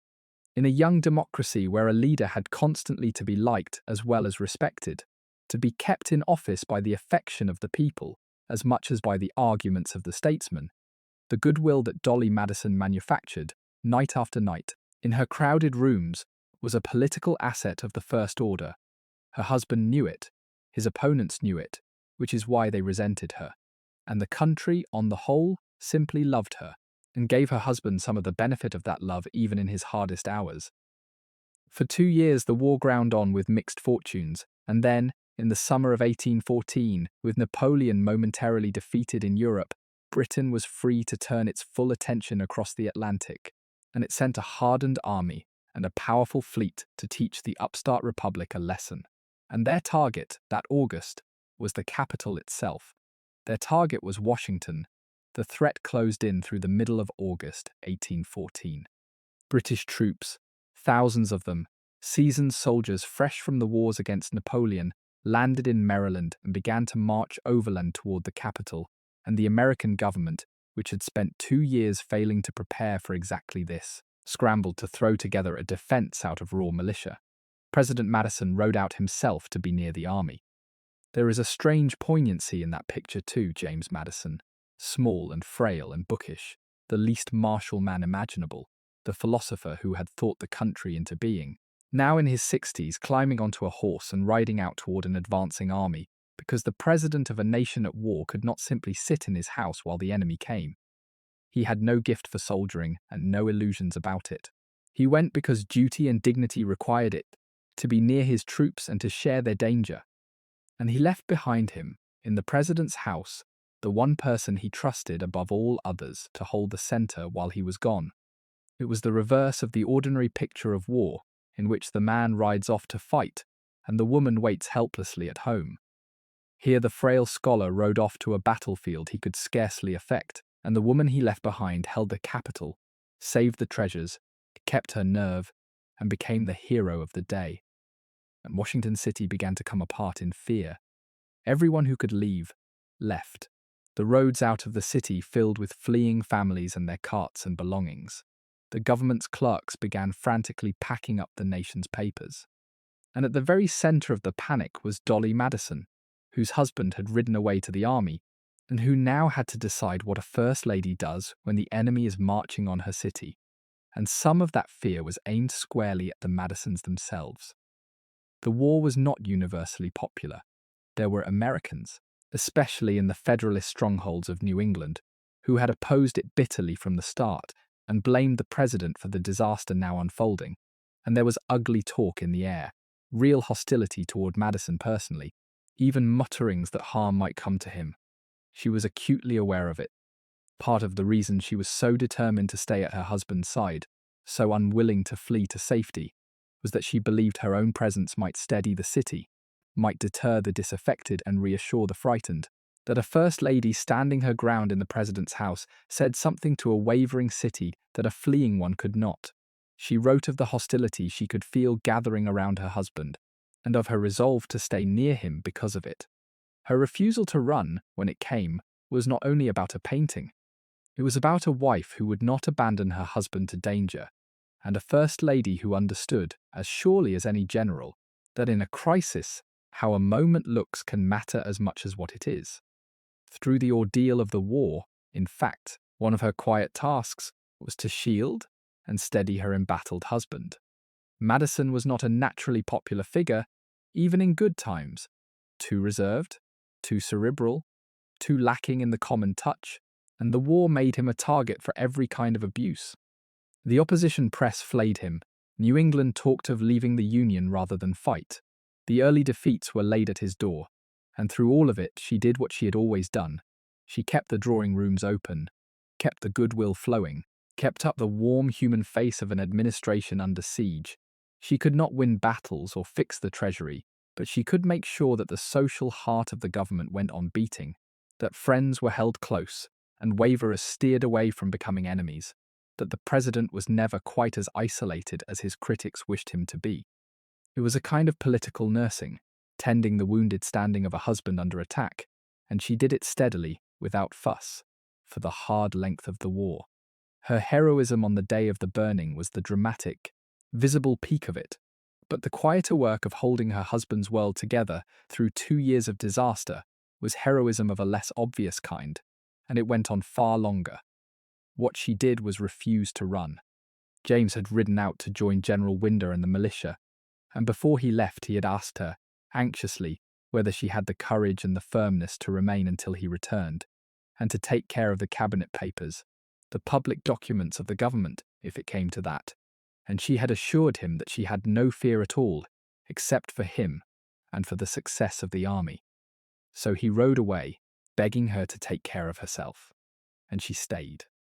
Over the next 2 days, as the situation grew more and more alarming, she began a letter to her sister, a letter that would become one of the most famous documents in the country's history, describing hour by hour what was happening around her as the capital braced for the blow. Her friends and acquaintances, she wrote, were all gone. The city was emptying around her. She received messages from James, hasty notes scribbled in pencil from the field, each more alarming than the last of them warning her to be ready at a moment's notice to get into her carriage and flee, because the enemy seemed stronger than anyone had thought and might reach the city, and still she would not go. She had, she said, no fear but for her husband. She was determined not to leave until she saw that Mr. Madison was safe. There was even a defiant, half-joking courage in her as the danger closed in. She wrote that if she were a man, she would post a cannon in every window and defend the place to the last. She ordered the household to keep on as if nothing were wrong. There is an image from those last waiting hours that stays with you. Dolley Madison, unable to bear the not knowing, climbed up to the roof with a spyglass and stood there scanning the horizon, looking for her husband, looking for the army, looking for the dust of the approaching enemy, straining to see across the flat Maryland country which of the three would appear first. Below her the city emptied, the roads filled with fleeing carts. Messengers came and went with worse and worse news. And above it all stood the First Lady of the United States on her own rooftop, with a telescope to her eye, keeping watch over a capital about to fall, refusing to leave her post until she knew her husband's fate. The mayor of the city himself came, twice, to beg her to go. She would not. Not until James was safe or sent her word. It is one of the coolest displays of nerve in the history of the office she was inventing. And she gave it not on a battlefield, but on a rooftop, alone, with a spyglass, waiting. She had the long table in the state dining room set for dinner, a full dinner for the president and his officers, laid with the silver and the fine china, in the serene expectation, or the brave pretense, that James and his staff would return victorious that evening to eat it. There is something unbearably poignant in that laid table when you know what was coming. She had it set for a full company, the president and his officers, home in triumph, or at least home safe. The cloth was spread, the silver polished and placed, the wine set out, the food being prepared in the kitchens, everything arranged with the practiced care of the finest hostess in America, as though this were only one more of her famous dinners. It was, in its way, an act of defiance dressed as an act of ordinary domesticity, the First Lady insisting, against all the evidence pouring in around her, that normal life would resume, that her husband would come home, that the enemy would be turned back, and the world would right itself, and there would be a dinner to eat. She held that pretense as long as she possibly could, and the table she set that afternoon would indeed be eaten from that night, but not by the president and his officers. They did not return. What came instead on that terrible Wednesday, the 24th of August, 1814, was the sound of guns. There was a battle a few miles off, at a place called Bladensburg, between the advancing British and the hastily assembled American militia, and Dolley, in the president's house, could hear it, the cannon rolling across the fields and into the city. She wrote to her sister, in a line that catches the strange suspended terror of that afternoon, that she could hardly believe it, but they had had a battle almost within sound of the house, and that she was still there, within sound of the cannon. And then the sound of the cannon began to change, because the battle at Bladensburg was going very badly indeed. The American militia, outmatched and outfought by the veteran British regulars, broke and ran. A rout so complete and so undignified that it would be remembered, mockingly, as the Bladensburg races. The road to Washington lay open. Nothing now stood between the British army and the capital of the United States. Messengers began arriving, 2 of them covered in the dust of the battlefield, urging the First Lady to fly at once, that all was lost, that the enemy was coming, and she must go. Still she lingered. She was waiting for James, who did not come. She was clinging to the hope of his safety, and she was, it is clear, deeply unwilling to abandon the house and everything in it to the enemy. Her friend Major Charles Carroll arrived, sent to get her out, and grew more and more exasperated with her, because she would not leave. And what she would not leave without, what she stood there insisting upon, while a hostile army bore down on the city and a frantic friend begged her to run, was a painting. The painting was a full-length portrait of George Washington by the celebrated artist Gilbert Stuart that hung in the state dining room. It was a grand canvas, some 8 feet tall, showing the first president standing in the black civilian dress of his office, one hand outstretched, the sword of his old command set aside, the very image of the man who had won a war, and then, astonishingly, given up his power and gone home, the founder above all founders, the father of the country. To the young United States, George Washington was very nearly a sacred figure, and this portrait of him was among the most treasured objects the nation owned. He had been dead only 15 years, and the memory of him was still raw and reverent and enormous. He was the man who had led the ragged Continental Army through 8 years of war against the greatest empire on earth, and won. And then, at the height of his power and fame, when he could have made himself a king or a dictator, and no one could have stopped him, he had simply handed his power back and gone home to his farm, an act so astonishing to a world used to strong men and tyrants that it echoed around the globe. He was the one indispensable man of the founding, the figure who held the fragile experiment together in its first years, and to Americans he was less a politician than a kind of father, the human embodiment of the country itself. For the British to capture and destroy his image, in the very act of burning his capital, would have been a wound not just to a building but to the nation's soul. Dolley understood that perfectly. Saving the portrait was not sentiment about a picture, it was refusing to let the enemy carry off the symbolic heart of the country. That instinct for what an object meant, for the power of an image, was the same instinct that made her a matchless hostess, turned in that hour to a graver purpose. The idea of Washington's own image paraded as a war trophy through the streets of London, or slashed and burned by the men who had come to humiliate his country, was intolerable to her, and she refused to go until it was safe. But saving it was not simple, and this is the part of the story that the tidy legend tends to smooth away, and that is worth telling as it truly happened, because the truth is better than the legend. The portrait was not merely hung on the wall, it was screwed to it, fixed fast, far too large, and too firmly mounted, to be simply lifted down and carried off in the minutes they had left. She gave the order to save it, and then, when unscrewing it from the wall proved far too slow for those perilous moments, she gave the harder order, break the frame. And the people who actually carried out that order, who did the physical, urgent, dangerous work of getting Washington's portrait out of that house, were not the First Lady herself, but the members of the household staff, several of them enslaved. The White House steward, a Frenchman named Jean-Pierre Ciussat, and the gardener, Thomas McGraw, hacked and broke the heavy frame apart. And there, holding the ladder, in the thick of it, was the enslaved young man we met earlier at Montpellier, Paul Jennings, then only about 15 years old, a footman in the Madison household. The frame was broken, the canvas was cut and lifted free, and the precious portrait, out of its frame at last, was handed over to 2 gentlemen of New York, Jacob Barker and Robert de Pista, who carried it away and hid it in a farmhouse outside the city for safekeeping. There is a chilling instruction that survives from those minutes, whether or not the exact words are hers, and it shows how close the rescue came to the edge. The order she is said to have given about the portrait was that it must be saved if it possibly could, but that if it could not be got away in time, it was to be destroyed rather than left to fall into British hands. Better the image of Washington burned by his own people than paraded as a trophy by the enemy.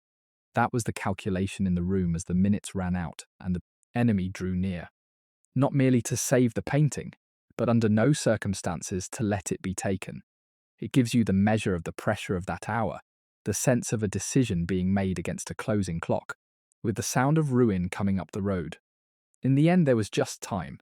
The frame gave way, the canvas came free, the New Yorkers got it out of the house and away, and the portrait was saved rather than destroyed. But it was a near run, decided in minutes, and the woman who decided it was standing in a house she knew was about to burn. This is the honest shape of the famous rescue, and it takes nothing away from Dolly to tell it whole. She did not, by herself, wrench an 8-foot painting off a wall. That would have been impossible, and she never claimed it in those terms in the moment. What she did was refuse to leave while the enemy approached, insist that Washington's image be saved at whatever cost, give the order to break the frame when there was no time for anything gentler, and stand her ground until it was done. The courage was real, and the decision was hers. But the hands that saved the portrait were, in large part, the hands of enslaved men who had no more choice about being in that burning city than they had about anything else in their lives. And Paul Jennings, who held the ladder that day, would live to become a free man and to write it all down, and we owe it to the truth and to him to keep his name in the story. The rescue of Washington's portrait was not one woman's solitary heroism. It was work done together, under pressure, by a First Lady and her household staff in the last minutes before a capital fell, and it is more moving, not less, for being told that way. And it is worth pausing on what that day was for the enslaved people in the house, because their share of it is the part the legend forgets entirely. Paul Jennings and the others who did the physical work of the rescue were not there by choice. They were there because they were owned, because their lives were spent at the disposal of the family that held them, and on that terrifying afternoon their disposal meant staying in a house that was about to be burned by an approaching army, doing dangerous work under pressure, while their mistress gave the orders and then fled to safety in her carriage. They had no carriage of their own to flee in, no certain refuge, no say in any of it. Some of them left the city on foot in the chaos, some stayed with the household. All of them faced the danger with far less protection than the First Lady whose treasures they were saving. When we picture that famous scene, we tend to see only Dolly and the portrait. It is worth training ourselves to see the rest of the room, the enslaved men on the ladder and at the frame, risking themselves to save an image of the man who founded a country that held them in bondage, and then making their own frightened way out of a burning capital with nothing and no one to protect them. Their courage was as real as hers, and their stake in it was greater, and history gave them almost none of the credit. And then, at last, there was no more time. The portrait was away to safety, along with a wagon load of other precious things she had managed to save. The red velvet drapes, the silver, some of the state china, and, most importantly of all, the papers James had asked her to protect, the cabinet documents and public records of the government. Dolley Madison could stay no longer. As she wrote in the last lines of that famous letter to her sister, she had to leave the house now, or the retreating army would fill up the road she was directed to take, and she would be made a prisoner in it. And so, with the enemy almost in sight, the First Lady of the United States finally climbed into her carriage and fled her burning capital. She fled into chaos. The roads out of Washington were choked with refugees, the population of the city in flight, and a violent thunderstorm broke over everything, drenching the fleeing crowds, so that she made her escape through mud and downpour and terror, separated from her husband, not knowing if she would find him or if he was alive. That night, at a prearranged meeting place, she and James were reunited in the storm, and the darkness, the President and the First Lady, homeless now, their capital behind them, in the hands of the enemy. The storm itself became part of the legend of that day, because it was no ordinary rain. A violent tempest broke over the city that afternoon. Some accounts speak of a freak storm of tremendous force, even a tornado tearing through the streets, with winds that ripped roofs from buildings and hurled debris through the air, and it was said, killed some of the British soldiers and scattered the rest. To the shaken Americans it seemed like the hand of Providence, the heavens themselves rising up against the invaders, and the downpour helped to put out some of the fires the British would set that night. When at last she and James found each other in the dark, soaked and exhausted and dispossessed, they had lost the mansion and the capital, and very nearly the war, and they had each other, and for that night that had to be enough. The days that followed were a strange, wandering exile for the First Lady of the United States. She and James could not simply go home, for there was no home to go to. They moved from place to place in the countryside around the ruined city, sheltering where they could, sometimes turned away, sometimes taken in, always at risk. uncertain from hour to hour where the enemy was and whether it was safe to stop. There was a night she spent in a humble tavern or farmhouse, the woman who had reigned over the grandest rooms in America now, a homeless fugitive glad of any roof. And an account survives of her being recognized and, in the bitterness of that disastrous week, even reproached by ordinary people who blamed her husband for the catastrophe, she bore it. Within a few days the British, having burned what they came to burn, withdrew from the city, and it grew safe to return, and Dolley Madison came back to look upon the ruin of everything she had built. And behind them, that same night, the British marched unopposed into Washington.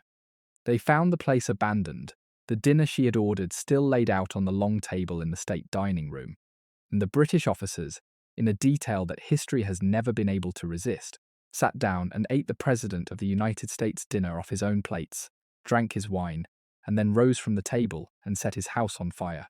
There was a grim logic behind the burning, beyond mere spite. The British had come partly in deliberate retaliation. The year before, American troops had crossed into Canada and burned the public buildings of York, the town that is now Toronto, and the British government meant to answer that outrage in kind, to show the Americans that their own capital was not safe. And so the order given to the commanding general, Robert Ross, was precise.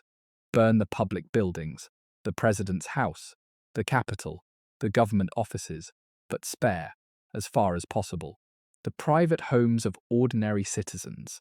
It was destruction with a kind of terrible discipline to it, a message rather than a massacre. But to the Americans, and above all to the Madisons watching the glow of it in the night, the message landed as pure humiliation, the seat of their government, the symbol of their independence, put to the torch by the very empire they had twice now fought to be free of. They burned it deliberately and thoroughly. They piled the furniture in the rooms and set it alight, and they burned the president's house until nothing was left but the scorched and blackened stone shell of its outer walls. Everything inside was lost. The furniture Dolley and Latrobe had chosen with such care, the curtains and the carpets, the china and the glass from 100 famous dinners, the piano and the guitar in the yellow parlor, the books, the papers, the small accumulated treasures of a family's life, all of it burned. And among the losses were her own things, her clothes, her keepsakes, the private possessions of a woman who had lived there for 5 years and had made it, more than anyone, into what it was. She had saved the portrait and the state papers and the silver and the red velvet drapes. She had not saved her own belongings, because there was no room in the wagon and no time, and one suspects, because it never seriously occurred to her to put her own things first. She went out of that house with what she could carry, and the rest of her life inside it went up in the flames along with the nation's mansion. It is a small footnote to the famous story, and a telling one. In the last hour of the mansion, the First Lady packed the country's treasures and left her own behind.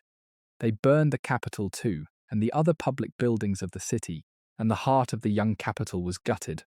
From a safe distance that night, James and Dolley Madison could see the glow of it, the fires of their own capital burning against the sky. The mansion where she had held her dazzling squeezes now a torch lighting up the Maryland night. It was the lowest moment of the war, and one of the lowest in the young history of the country. The enemy in the capital, the seat of government in ashes, the president and his wife fugitives in the dark. Few nations survive having their capital burned. The question, in those black days, was whether this one would. You have to feel the shame of it to understand what came after. A nation is fragile in its first decades, held together as much by pride and belief as by law. And to have your capital taken and burned by a foreign army, your president put to flight, your seat of government reduced to a blackened shell, is a blow aimed straight at that belief. There were Americans in those black days who doubted the experiment could survive it, who wondered whether the young republic had been exposed, once and for all, as too weak to defend itself and too divided to endure. The enemy had walked into the capital almost unopposed and done as it pleased. There was, after that, not much left to be proud of. And this is exactly why the small defiances mattered so much, why the country seized on them so hungrily in the aftermath. The flag still flying over Fort McHenry, the portrait carried out of the flames, the First Lady who would not run. In the wreckage of the national pride, These were the things that said the country was not broken, that it had bent and not shattered, that there was still spirit in it. A humiliated people needs its heroes, and it found one that summer, in a woman with a spyglass and a portrait and an iron refusal to flee. But the burning of Washington, which looked like the end, turned out to be very near the turning of the tide. The British, having made their point, did not stay. Within a few days they withdrew from the ruined city and moved on toward their next target, Baltimore, where at Fort McHenry they met a fierce American defense, and where a young lawyer watching the bombardment through the night was moved to write a poem about a flag that was still there in the dawn, a poem that would become the national anthem. His name was Francis Scott Key, and he watched the fort in Baltimore Harbor endure a night-long British bombardment, the shells bursting in the darkness. And when the smoke cleared at dawn and he saw that the enormous American flag was still flying over the fort, still there, he was so moved that he set the moment down in verse. The words he wrote that morning, about the flag still visible by the rocket's red glare, still there in the dawn's early light, became in time the national anthem of the United States, sung at the opening of 1,000 occasions ever since. It is one of the strange symmetries of that summer that the burning of the Capitol, the lowest and most humiliating moment of the war, was followed within weeks by the defense of Baltimore that gave the country its anthem, and that both of the enduring images Americans took from the War of 1812, the First Lady saving Washington's portrait, and the flag still flying over Fort McHenry, were images of defiance in the face of destruction, of what was preserved against the fire. The country had been humiliated, and it chose to remember instead the moments when it had refused to be broken. The tide of the war shifted, and into the ruined, demoralized, half-burned capital, the Madisons came back, to a city and a government that were reeling and uncertain, and Dolley Madison set about, in her own way, helping to save the capital a second time. For there was now a real and serious question of whether Washington should even remain the capital of the United States. The city was a ruin. It had always been an awkward, half-built, unloved place, and there were powerful voices arguing that the government should simply abandon it and move the capital somewhere established and safe, to Philadelphia perhaps, or elsewhere. The Madisons had no permanent house to return to. The mansion was a gutted shell that would take years to rebuild, and they set up a temporary residence in a fine private house called the Octagon, and later in another. And from there, James governed the tail end of the war, and Dolley did what she did best. The Octagon itself was a handsome 3-story brick house near the ruined mansion, lent to the Madisons by its owner, and it was there, in that borrowed grandeur, that the president finished out the war and signed the treaty of peace that ended it. Picture the oddity of that arrangement. The government of the United States, its own house, a blackened ruin a few streets away, operating out of a private gentleman's residence. The president working in a borrowed study, the First Lady receiving the nation's business in borrowed rooms. And picture her in the middle of it, doing precisely what she had always done, only now with the smell of burning still in the air and the shell of her old home visible from the windows. She unpacked, she arranged, she opened her doors. And within weeks the borrowed house was the social center of the capital, exactly as the president's house had been. It was a demonstration, as much as anything, that the government still functioned and the country still stood. If Mrs. Madison was receiving on Wednesdays, then matters could not be as bad as they looked. In a ruined city, the resumption of her drawing rooms was a kind of announcement, and everyone understood it. The charred shell of it, meanwhile, stood empty and blackened, a monument to the humiliation, while the slow work of rebuilding began. The walls that could be saved scrubbed and repaired, the interior rebuilt from nothing, a labor of years. The Madisons themselves would never live in it again. Their term ran out before it was finished, and it was left to their successors to move back into the restored mansion. But the rebuilding went on, stone by stone, and in time the scorched sandstone walls were painted over, and the mansion rose again from its own ashes. And it stands to this day, she resumed her entertaining. In the burned and battered city, amid the rubble and the gloom, she reopened her drawing rooms, gathered the political nation back around her, and by the sheer force of her hospitality and her refusal to be beaten, She helped to hold Washington together as a functioning capital, to persuade the government and the country that the city would rise again and was worth keeping. She campaigned in her characteristic way, not with speeches but with warmth, to keep the capital where it was, and it stayed. She backed the point with a gesture of quiet genius. In the middle of the ruined, uncertain city, she threw herself into founding and leading a charitable asylum for the orphaned girls the war had left behind, becoming its first directress, giving money and a cow an offering to cut the patterns for the children's clothes herself. On its face, it was simple benevolence, but everyone in Washington understood the deeper message of it. A woman does not sink her energy and her name into building an institution for the future of a city she means to abandon. By founding an orphanage in the wreckage, Dolley Madison was telling the Congress and the country that Washington had a future, that it would be rebuilt, that it was worth staying for. And when the vote finally came, the vote on whether to abandon the capital or return and rebuild, the Congress chose to stay by a margin, it is said, of only 9 votes. 9 votes in a decision that shaped the future geography of the nation. And behind those 9 votes, among all the arguments of the politicians, was the steady, warm insistence of a First Lady who had refused to let the burned city be given up for dead. And then, at the end of that same terrible year, the war ended. On Christmas Eve, 1814, far away in the Belgian city of Ghent, American and British negotiators signed a treaty of peace. The news took weeks to cross the ocean, and in the meantime, the strangest and most spectacular episode of the war unfolded.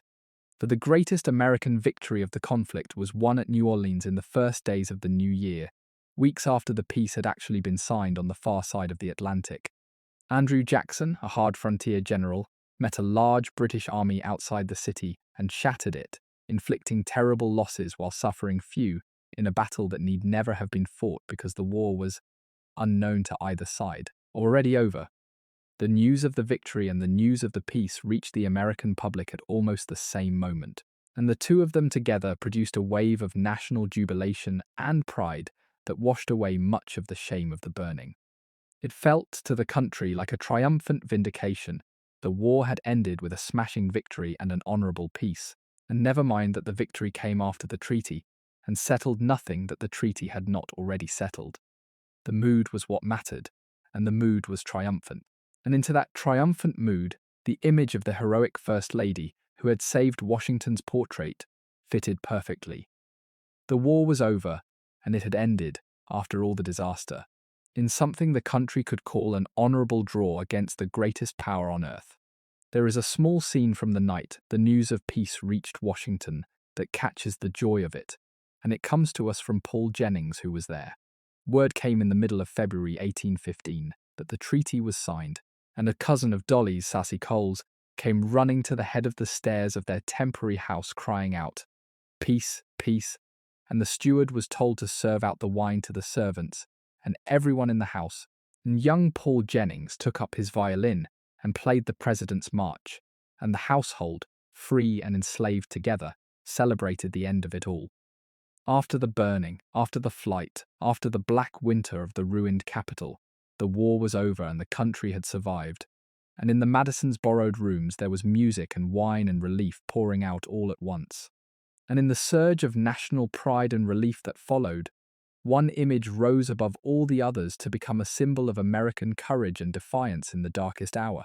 The image of the First Lady, who had refused to flee her burning capital until George Washington's portrait was safe. She emerged from the War of 1812 a national heroine, beloved as few public figures in the country's history have ever been, and the country that emerged from the war was strangely more confident than the one that had entered it. The conflict had begun in disaster and near humiliation, but it ended with the capital defended, the enemy repelled at Baltimore and at New Orleans, and a peace that left American independence unquestioned at last. Britain would never again treat the United States as a wayward colony that might yet be brought to heel. The Second War of Independence, as some called it, had settled the matter the first had opened, and into the mood of relief and pride that followed came a loosening of the old bitter party hatreds, a season that later got the name of the Era of Good Feelings. It would be too much to credit Dolley Madison with that national mood. But she had spent more than a decade building exactly the kind of common ground on which such a mood could grow, teaching a divided political class how to stand in a room together. And when the country was at last ready to feel like one people rather than two warring factions, the habits of civility she had cultivated were waiting to receive it. She had been, all along, quietly practicing the country's better nature in her drawing room until the country was ready to practice it for itself. Her letter from the burning house deserves a moment of its own, because it is one of the small treasures of American writing, whatever questions hang over it. Think what it is: an hour-by-hour account, set down by an intelligent woman at the very center of a national catastrophe, as it was happening around her. My husband has gone to the army. I have 2 dispatches from him, written in pencil. 3 o'clock, and we have had a battle, and I am still here within sound of the cannon. Our friend Mr. Carroll is in a very bad humor with me because I will not go until the picture is secured. And now, dear sister, I must leave this house. There is nothing else quite like it in the record of that era. Not a general's report or a politician's memoir written years afterward with an eye to posterity, but a private letter from inside a falling capital, written by a woman who was in real danger and knew it and kept writing anyway. Historians have leaned on it for 2 centuries because it is the closest thing we have to standing in that room. It is worth being honest, though, about how the famous story took the shape it now has, because she herself had a hand in the shaping.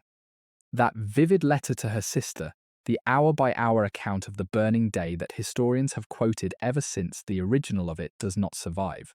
What we have is a version she copied out and provided, more than 20 years later, for publication in a book meant to celebrate distinguished Americans, and some historians who have studied it closely suspect that the older woman, knowing it would be printed and would stand as the historical record, polished and formalized the account, and perhaps burnished her own role in it, in a way the original hasty letter written amid the panic may not have. This does not mean she lied. The essential facts are not in doubt and are confirmed by other witnesses. But it is a reminder that Dolley Madison, who understood image and reputation better than anyone of her time, understood the value of the story she was in and helped to make sure it was told the way she wanted it remembered. She was, to the last, a woman with a genius for how things looked. There is one more twist in the tale of the portrait that is worth knowing, because it deepens rather than diminishes it. The Gilbert Stuart portrait of Washington that Dolley saved was not, as it happens, the original. Stuart had painted the famous full-length image of Washington, and then, in the manner of successful artists of the day, produced or oversaw a number of copies of it, and the one that hung in the president's house and was carried out of the flames was one of those copies, not the first version from the master's own hand. Dolley did not know this, to her and to everyone. It was simply the portrait of Washington, the sacred image, and its power lay not in its rarity as a work of art, but in what it represented. And that is the point. She did not risk everything to save a valuable object. She risked everything to save a symbol, and a symbol does its work, whether it is an original or a copy. The image of Washington kept out of enemy hands meant exactly as much as a copy as it would have as an original, because what she was saving was never really the paint and canvas at all. It was the idea of the man and the country that the picture stood for. That she saved a copy, and not the original changes, nothing about what the act meant, then or now. The portrait's value was in what it symbolized, and that she understood perfectly, and that is why she would not leave without it. That she used it, in old age, to secure her own place in the country's memory is not a flaw in the heroine so much as one more proof of the very gift that made her one. And the legend, once launched, took on a life far beyond anything even she could have shaped. Over the century that followed, the story of the First Lady who saved Washington's portrait grew and glowed and simplified, as legends do, until in the popular telling it was Dolley alone, who had wrenched the painting from the wall with her own hands as the flames licked at the doors. Painters depicted the scene, schoolbooks recited it. Her name became a byword for cool courage under fire. The messy, crowded, collaborative truth, the steward and the gardener hacking at the frame, the enslaved boy holding the ladder, the 2 New Yorkers carting the canvas away, was smoothed out of the popular version, leaving one heroic woman and one imperiled masterpiece. That is how a nation makes its myths. It wants a single figure to love, and it had found, in Dolley Madison, an easy one to love. The real story, with all its hands and all its complications, is better than the myth. But the myth was what the country carried in its heart, and it carried it for a very long time. The presidency ended in 1817, and James and Dolley Madison retired, this time for what truly would be the rest of their lives together, back to the Virginia they both loved, back to Montpelier. And there followed nearly 20 years of quiet domestic happiness, the calm evening of a remarkable partnership. It was a busy quiet, not an empty one. Montpelier in those years became a place of pilgrimage, for he was now the last surviving architect of the American founding, the final living framer of the Constitution, and the eminent and the curious came from across the country and across the ocean to sit with him and hear him talk. The house was rarely without guests, sometimes dozens of them at a time, staying for days or weeks, and it fell to her, as it always had, to make them all welcome, to keep the table generous and the conversation flowing, to be the warm sun the household revolved around. He kept up an enormous correspondence with friends and family scattered across the country. She managed the domestic life of the estate. Picture the shape of an ordinary day there, in those retirement years, because it is the closest she ever came to the settled domestic peace her early life had been robbed of. The house sits on its rise with the Blue Ridge blue in the distance. The enslaved people of the estate are about the endless work that keeps it all running, the work that made the leisure possible and that an honest evening does not forget. In his study, James Madison, grown old and small and stooped, still corresponds with the leading figures of the age, still receives the stream of visitors who come to sit at the feet of the last founder, still frets over the fate of the republic he helped to build, and moving through the house, ordering the dinners, welcoming the guests, keeping the warm machinery of hospitality turning, is Dolley Greer now stouter, but with the same radiant ease, the same gift for making every visitor feel like the one person she had hoped to see. The Marquis de Lafayette came on his grand farewell tour of the country he had helped to free. Old political friends and old political enemies came, the quarrels of Washington softened by time and distance, and in the evenings the two of them, the shy genius and the warm hostess, 40 years married, would sit together in the quiet of the house, and by every account they were content. And for years she also cared for James's mother, the elder Mrs. Madison, who lived on at Montpelier to the remarkable age of 97, a link to an even older America, presiding in her own rooms while her son grew grey and her vivid daughter-in-law ran the house around them both. It was an arrangement that might have been a nightmare, and by all accounts was not. The two women, the old colonial matriarch, born before the Revolution had even been imagined, and the dazzling modern hostess who had grown up in a different world entirely shared that house for decades in apparent harmony, each keeping to her own domain, Dolley seeing faithfully to the old lady's comfort year after year. Visitors remarked on it, the elder Mrs. Madison in her wing, living in the old style, and Dolley's brilliant company filling the rest of the house, two eras under one roof, held together by the daughter-in-law's patience and warmth. It is one more small proof of a quality that the glittering public story tends to obscure. Dolley Madison was, in the plainest domestic sense, a good woman to have in a family. She took in the sister who needed a home, raised the stepson who was not hers, nursed the husband through his decline, and cared for an aged mother-in-law for decades without complaint. The famous charm was not a performance she put on for the powerful, it was simply how she treated the people in her house. They were, by every account, as devoted at the end as they had been at the beginning. And as James grew old and frail and at last bedridden, it fell to Dolley to nurse him. He died at Montpelier on the 28th of June, 1836, an old man of 85, the last of the founding fathers of his generation, and Dolley was at his side. His last years had been a slow decline, the brilliant mind still sharp inside a body that failed him, piece by piece, crippled at the end by rheumatism so severe that he could barely move, confined to a few rooms and then to his bed. And through all of it she nursed him with a devotion that everyone who saw it remembered. He scarcely left the house for years. She sat with him, tended him, managed every detail of his comfort, kept the world's business away from him and let in only what he wished to see. Friends urged her, sometimes, to get away, to rest, to spare herself. She would not. The warm, sociable woman who had lived for the crowd and the party spent his final decline in the quiet of a sick room. And by every account she did it, not as a duty grimly borne, but as the natural expression of a love that had never cooled in more than 4 decades. When the end came, on that June morning, it was said to have come gently, the old man simply failing at the breakfast table, and she was there.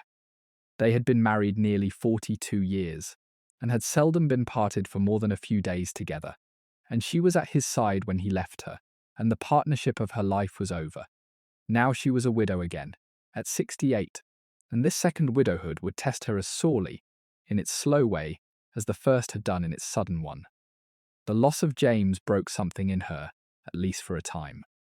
She had built her adult life around him, had nursed him for years, had scarcely left his side, and when he was gone, the warm, indomitable Dolly who never let the world see her distress is said to have collapsed, for a while, into a grief and a physical and emotional exhaustion that frightened those around her. She had lost her Jemmy, the anchor of 42 years, the man who had lifted her out of destitution and made her a queen. And for a season, the performance that had never faltered, finally faltered. It is worth marking, because the ever-cheerful, ever-gracious public Dolly can start to seem almost too smooth, too unsinkable, a woman without an inner life of her own. She had one. She had loved deeply and lost twice, buried a husband and a baby in her youth, and now a husband again in her age. And the sorrow of it was real and heavy, however well she usually hid it. That she gathered herself in time and went on move to Washington, resumed her place, faced down her poverty with her chin up, is not evidence that she did not feel the loss. It is evidence of the same iron underneath the sweetness that had carried her through every loss before. For the long final act of Dolley Madison's life was shadowed by a grief and a burden that all her charm could do nothing to fix, and it wore the face of her own son, Payne Todd, the toddler who had survived the yellow fever. The boy Madison had raised as his own, had grown into a charming, weak, ruinous man. He was an alcoholic and a gambler, wildly irresponsible with money, forever in debt, forever appealing to his mother and stepfather to rescue him, and they never could refuse him. Over the years, the Madisons poured a fortune into covering Payne Todd's debts and disasters. Some accounts put it at $40,000 across 2 decades, an enormous sum, the equivalent of something approaching $1 million in later money. He spent time in debtor's prison. He drained the family, steadily, catastrophically, of the wealth that should have made Dolly's widowhood secure. And there was nothing she could do because he was her son, her only surviving child, the one soul left to her from the family the fever had destroyed, and she loved him past all reason and all hope of reform. And she kept paying, and paying, until there was almost nothing left to pay with. You can trace the shape of her heart in that helplessness. Payne Todd was the baby who had lived when his father and his infant brother and his grandparents all died in the plague of that year. He was the one soul she had carried out of that catastrophe, the sole survivor of her first family, and some part of her could never see him clearly because of it. She had raised him with every advantage, sent him abroad, given him every chance, and he had wasted all of them, drifting into drink and gambling and doomed schemes that always failed, incapable of steadiness or work or gratitude. It is hard to know, at this distance, what went wrong in him. Perhaps it was the very advantages that ruined him. A boy raised as the stepson of a president, indulged, given money and opportunity, and no real necessity ever to work or to grow up. Perhaps it was something in his nature that no upbringing could have fixed. He was sent to Europe as a young man to see the world and make useful connections, and he came back with expensive tastes and a taste for the gaming table and nothing else. He tried, or half-tried, at various ventures and failed at all of them, and always the bills came home to his mother and stepfather, who always paid.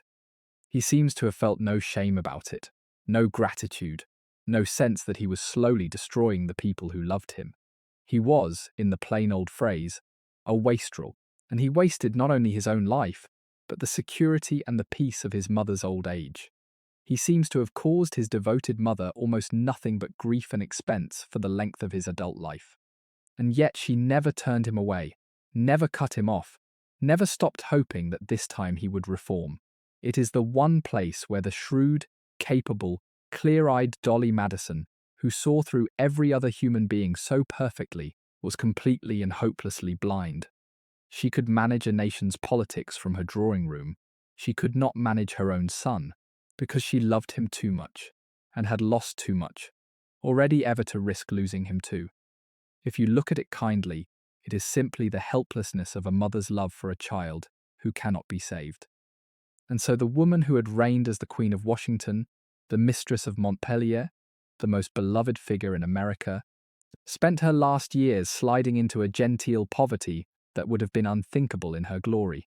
She left Montpelier and moved back to Washington, to a house on Lafayette Square, near the rebuilt president's house, to be once more at the center of the city she had done so much to make. There was a strange symmetry in the return. She had come to Washington first as a young woman, the wife of a rising Secretary of State, when the city was a raw building site, and she was about to make herself its queen. Now she came back to it, an old widow, the city grown and settled around the traditions she had planted, and she took a house directly on the square that faced the president's house. She had once ruled and fled and seen restored from ashes. She could look out, in her last years, on the very mansion where she had held her squeezes and set her defiant dinner table, and given the order that saved Washington's portrait. The wheel had come full circle. The girl from the grey farm had become the grand old lady of the capital, living out her days in sight of the house that held her greatest hour, poor now where she had once been powerful but honoured and loved, and home at last in the city that was, in a real sense, partly her own creation. She was the last living link to the founding generation, the woman who had known every president since Washington and been the friend of them all. Washington society embraced her again. Her modest receptions were once more the warm heart of the city, and the country accorded her the honours due to a national treasure. She held court once more in a smaller way from the house on Lafayette Square, and to be received by Mrs. Madison became again one of the things a visitor to Washington most wished to do. Presidents called on her. The diplomatic corps paid its respects. Young people were brought to meet the legend, and went away dazzled that the old lady in the turban had known Washington and Jefferson and every president since.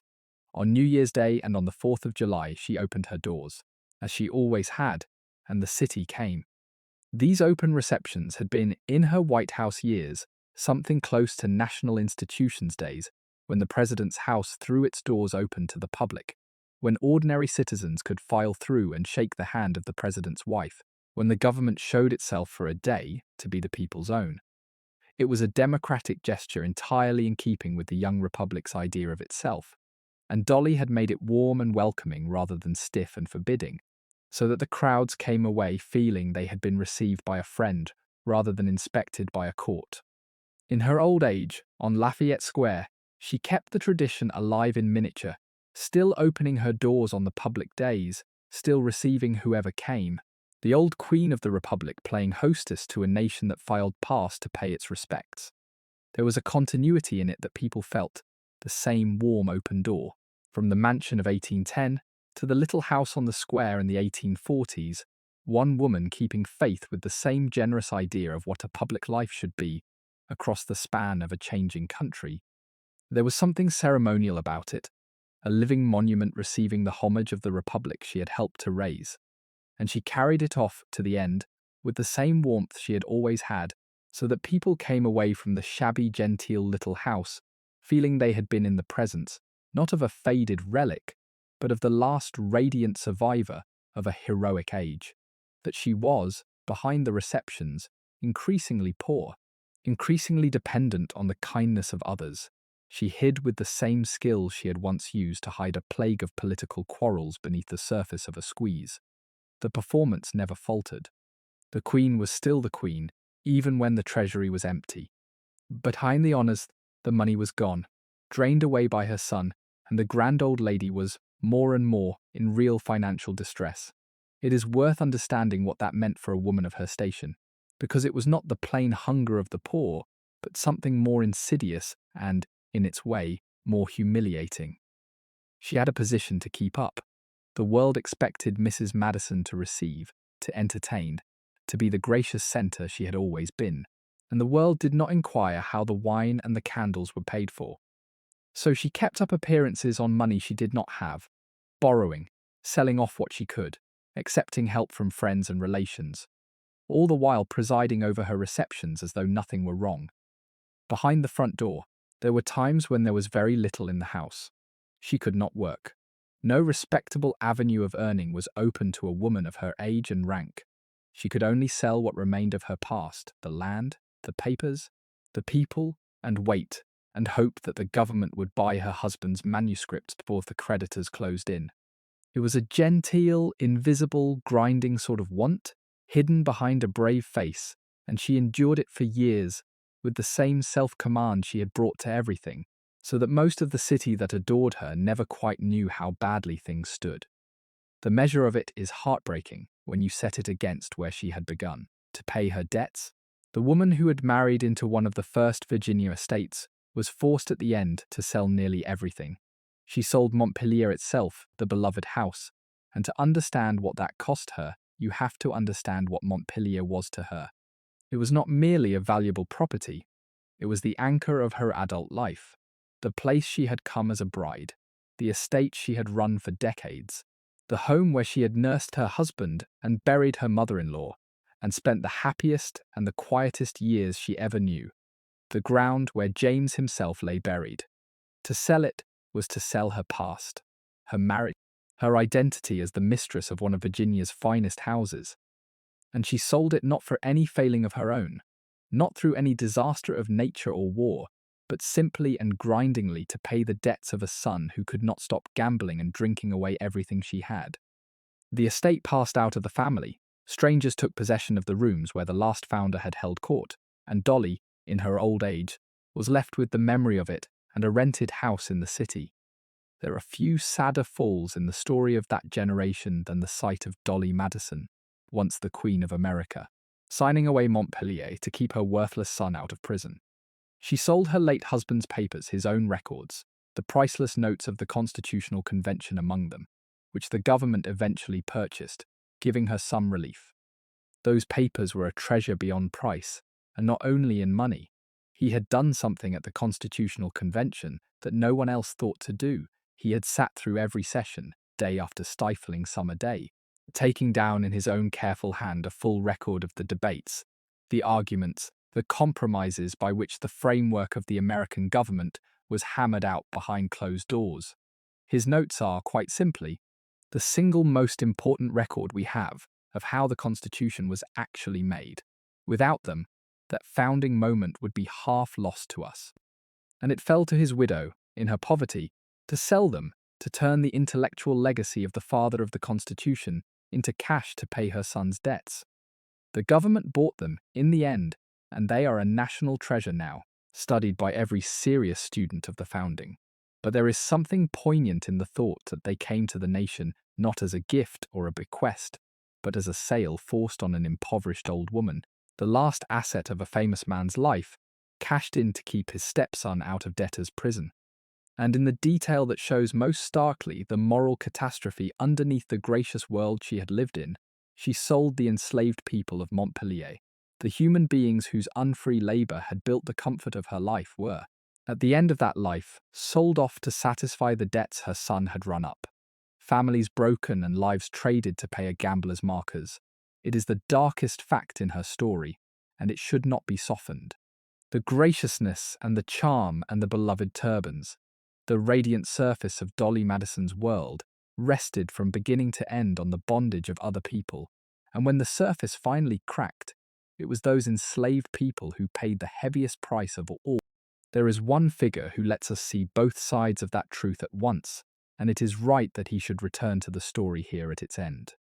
Paul Jennings, the enslaved boy who had held the ladder when Washington's portrait was cut from the wall, grew to manhood in the Madison household, and after James Madison's death, he was, in time, able to gain his freedom, purchased in part through the help of a senator he worked for. As a free man in Washington, Paul Jennings did something that gives him a kind of quiet dignity greater than any of the grandees he had served. He wrote his memoirs, a short book recalling his years with the Madisons, one of the very first memoirs of White House life ever written, and the first by a member of the household staff. It is a remarkable document, published in 1865, in the last year of the Civil War, that would finally end the slavery Jennings had been born into.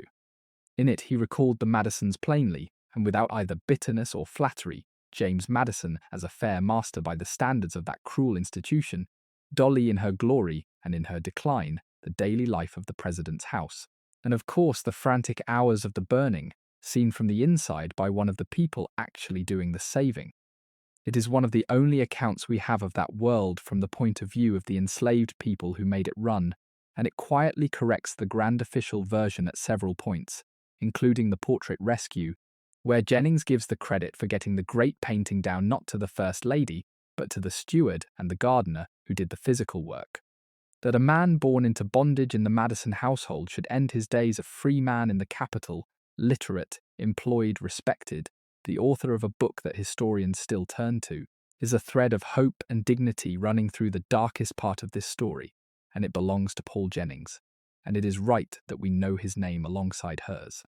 And in a final turn that says everything about the tangled truth of that world, there is an account that the same Paul Jennings, now free and earning his own living, seeing the once great Dolley Madison fallen into want in her old age, quietly helped her, bringing her food, giving her small sums from his own modest earnings, the freed man assisting the impoverished widow of the family that had once owned him.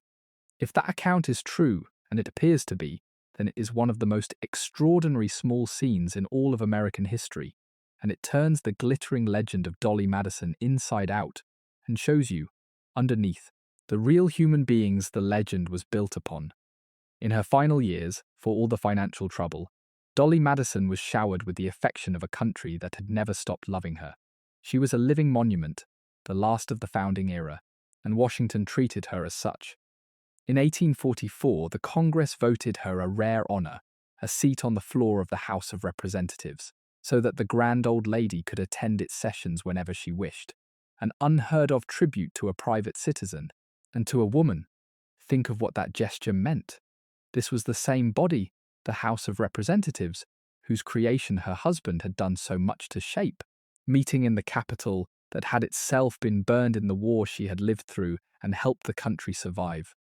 And they voted, these men, to open their own floor, the floor of the national legislature, a place no woman had any business being by the strict rules of the age, to one old widow, so that Dolley Madison might sit among them and watch the government of the country go about its work. It was recognition of the most extraordinary kind, an acknowledgement that she was not merely the relict of a president, but a national figure in her own right, a piece of the living history of the Republic. She was given the freedom of the floor as a queen might be given the freedom of a city, and she took her place there, the old woman in the turban, the last of the founding age, and the young congressman, who had grown up on the legend of the burning of Washington, could look up and see her sitting quietly among them, the one who had lived it. When the new technology of the telegraph was first demonstrated, it was Dolley Madison who was invited to send one of the very first personal messages over the wire, a bridge between the founding generation and the modern age. Think of the span of her life that single fact contains. She had been born in colonial Virginia, in a log house, before there was a United States at all, before the Declaration of Independence, before the Revolution, in a world of horses and candlelight and letters that took weeks to travel. And here she was, an old woman, tapping out a message on Samuel Morse's electric telegraph, words flashing down a wire faster than any horse could run, at the very dawn of the modern connected world. She had known George Washington, and she would live nearly into the age of the railroad and the photograph. There exists, from her last years, a daguerreotype, an early photograph, of a formidable old lady in a white turban and a dark dress, her face grave, and knowing the founding era, looking straight into the lens of the future. It is worth dwelling on that image, because it is one of the very few photographs we have of anyone who belonged, truly, to that first generation. The men who signed the Declaration, the framers of the Constitution, Washington and Jefferson and her own James, they lived and died before the camera existed, and we know their faces only from paintings, idealized and formal and faintly unreal. But Dolley Madison lived just long enough to be photographed, and so we can look across the gulf of 2 centuries into the actual face of a woman who had known them all, who had danced attendance on Jefferson and buried the last framer of the Constitution and stood in the burning Capitol in 1814. The white turban is old-fashioned now, a relic of a vanished style. The face beneath it is old and heavy and shrewd and unmistakably formidable. It is the face of someone who has seen a good deal and survived all of it, and it looks straight out at us, the last living face of the founding, caught at the very dawn of the modern world she had improbably lived to see. She was a living bridge between two worlds, and the country knew it, and cherished her for it. Consider what she had watched happen. She was born into a scatter of British colonies clinging to the Atlantic seaboard, ruled from London, with perhaps 2.5 million people in them. She died in a continental nation that stretched to the Pacific, with more than 20 million people. Its own navy, its own industries, railroads running across it, and telegraph wires humming along beside them. She had seen the revolution, the writing of the Constitution, the first presidencies, a second war with Britain, the burning of the Capitol and its rebuilding, the vast expansion westward, the arrival of steam and the electric wire. She had known the country when it was an experiment that half the world expected to fail, and she lived to see it a power that no one could ignore. And she had not merely watched it, she had helped to make it, in her own way, from her own quarter, doing the work that the age permitted a woman to do, and doing it better than anyone before or since. Not many lives contain an entire nation's coming of age. Hers did. From the log house in Carolina to the telegraph in Washington, 81 years, the first act of America. To meet Dolley Madison in the 1840s was to shake a hand that had been shaken by Washington and Jefferson and every president since. She was history made flesh, the last warm link to the beginning of it all. She was, an obituary would later call her, the first lady in the land, and that phrase, first used of her, is very likely where our term First Lady itself was born. She had not merely filled the role, she had invented it, given it its shape and its meaning, made it a place of real influence and real affection, and every First Lady since has been walking, whether she knew it or not, in the path that Dolley Madison cut. Consider what she handed down to all of them. The idea that the president's wife is a public figure with a claim on the nation's affection, not a private appendage kept out of sight. The expectation that she will make the president's house a place of hospitality and national ceremony. The tradition of the First Lady taking up a cause, lending her name to good works, using her position for something beyond mere display. The delicate, unwritten understanding that she may wield real influence. So long as she wields it gracefully and never seems to be reaching for power, she has not been given. All of that begins with Dolley. The women who came after her inherited a role that already had a shape, and the shape was hers. Some filled it brilliantly and some barely at all, but they were all working inside the outline she had drawn in a raw new capital out of nothing but her own instinct for what the young country needed. It is a strange kind of immortality to be the invisible template for 2 centuries of women you will never meet. But that is what she is. Dolley Payne Todd Madison died in Washington, in her house on Lafayette Square, on the 12th of July, 1849. She was 81 years old. She had lived one of the longest and fullest lives of her extraordinary generation, from a strict grey Quaker farm in colonial Virginia, all the way to the edge of the modern world, and she had been, for most of that long life, the most beloved woman in America. Her funeral was one of the largest the Capitol had ever seen. The president and his cabinet, the Congress, the diplomats, the city turned out to mourn her. It was, in effect, a state funeral for a private citizen, the kind of send-off usually reserved for presidents and generals. The sitting president came. The Congress adjourned. The departments of the government closed. The diplomatic corps turned out, and an enormous procession followed her through the streets of the city she had done so much to shape. The eulogies spoke of her as the last of a golden age, the final living presence of the founding generation, the woman who had known them all and outlived them all and carried the warmth of that first heroic era down into the modern world. And the ordinary people of Washington mourned her as something more personal than a public figure, as the grand old lady who had been kind to everyone, who had made the raw capital feel like a place with a heart. who had for half a century been simply and universally beloved. There have been more powerful women in American history, and more consequential ones. There have been very few who were loved by so many, so warmly, for so long. And she was buried in time back at Montpelier, in the Virginia earth she had always loved, near the husband whose engagement ring she had worn, unbroken, for 55 years, and was wearing still when she died. Think of everything that ring had been through, on that one hand. It had been given to a grieving young widow in a Philadelphia boarding house by a shy famous man who could hardly believe his luck.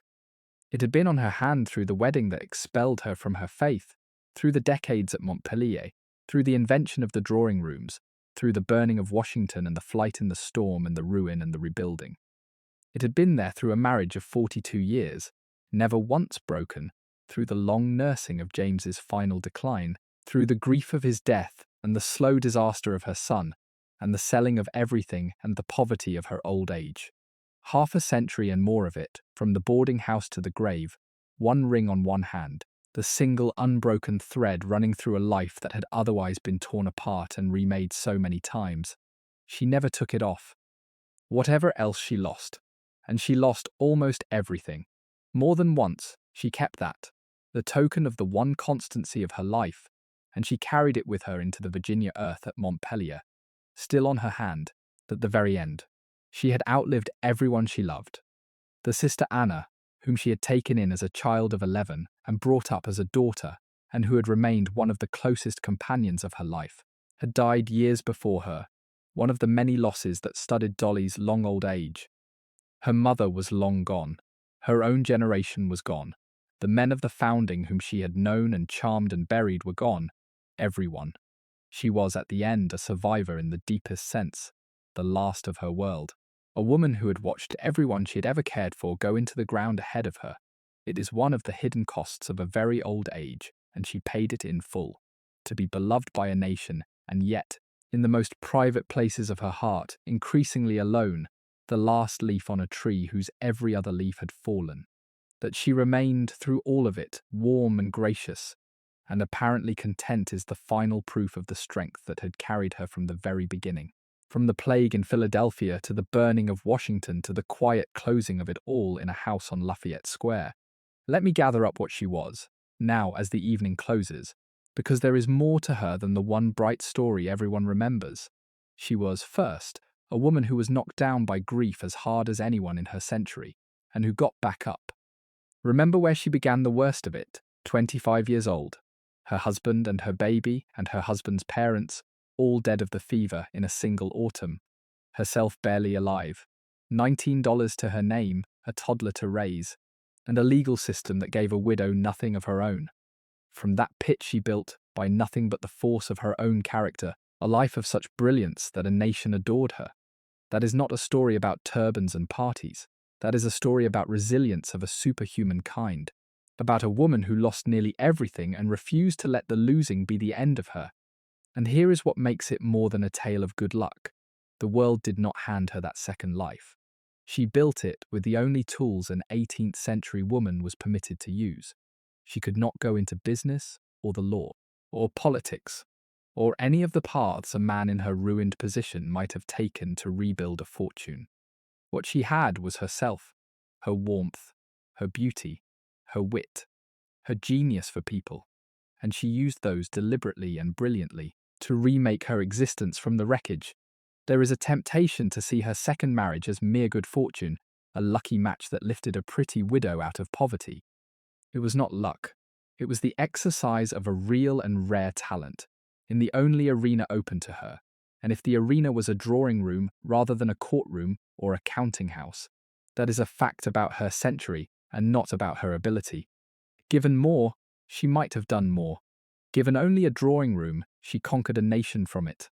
She was, second, a genuine inventor of American public life, though she never held an office or cast a vote.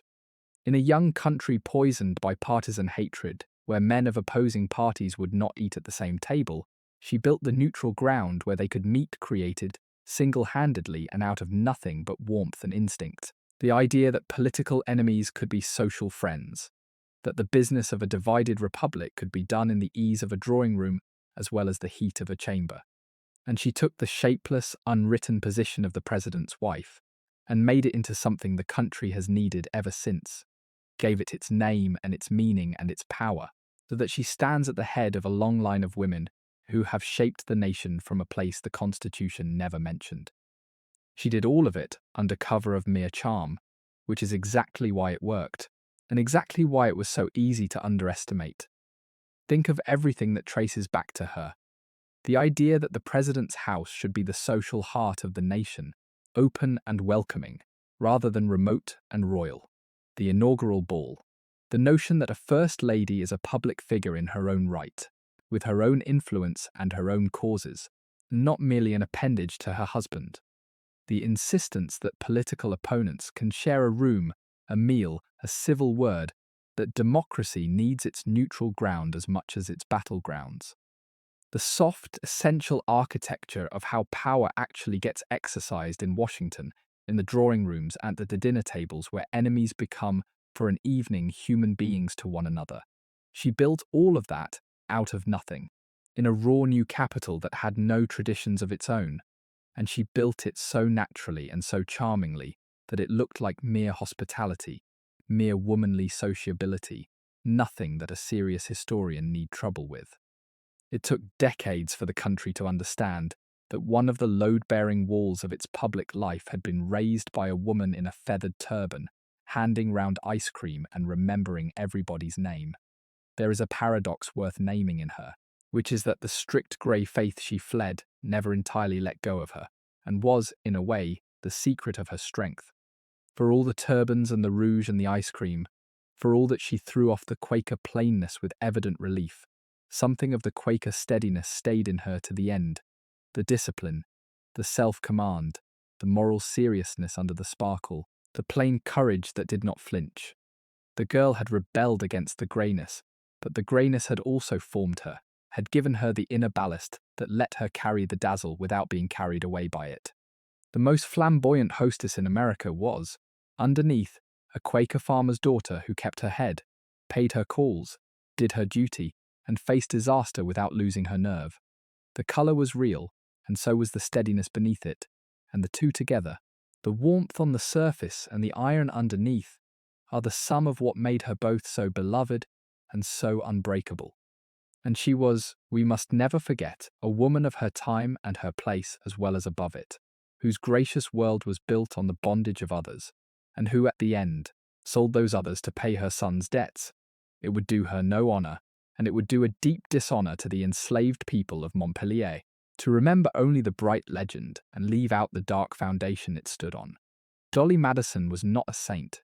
She was a real, whole, complicated human being, brave and warm and shrewd and beloved, and also blind, as most of her class and generation were blind, to the evil their comfort rested on.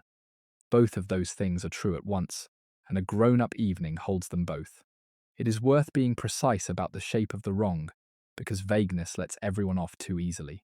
The comfort of Dolley Madison's entire adult life, the house, the leisure to entertain, the freedom to become the most celebrated hostess in America, was produced by the forced, unpaid labor of enslaved men and women who had no share in any of it.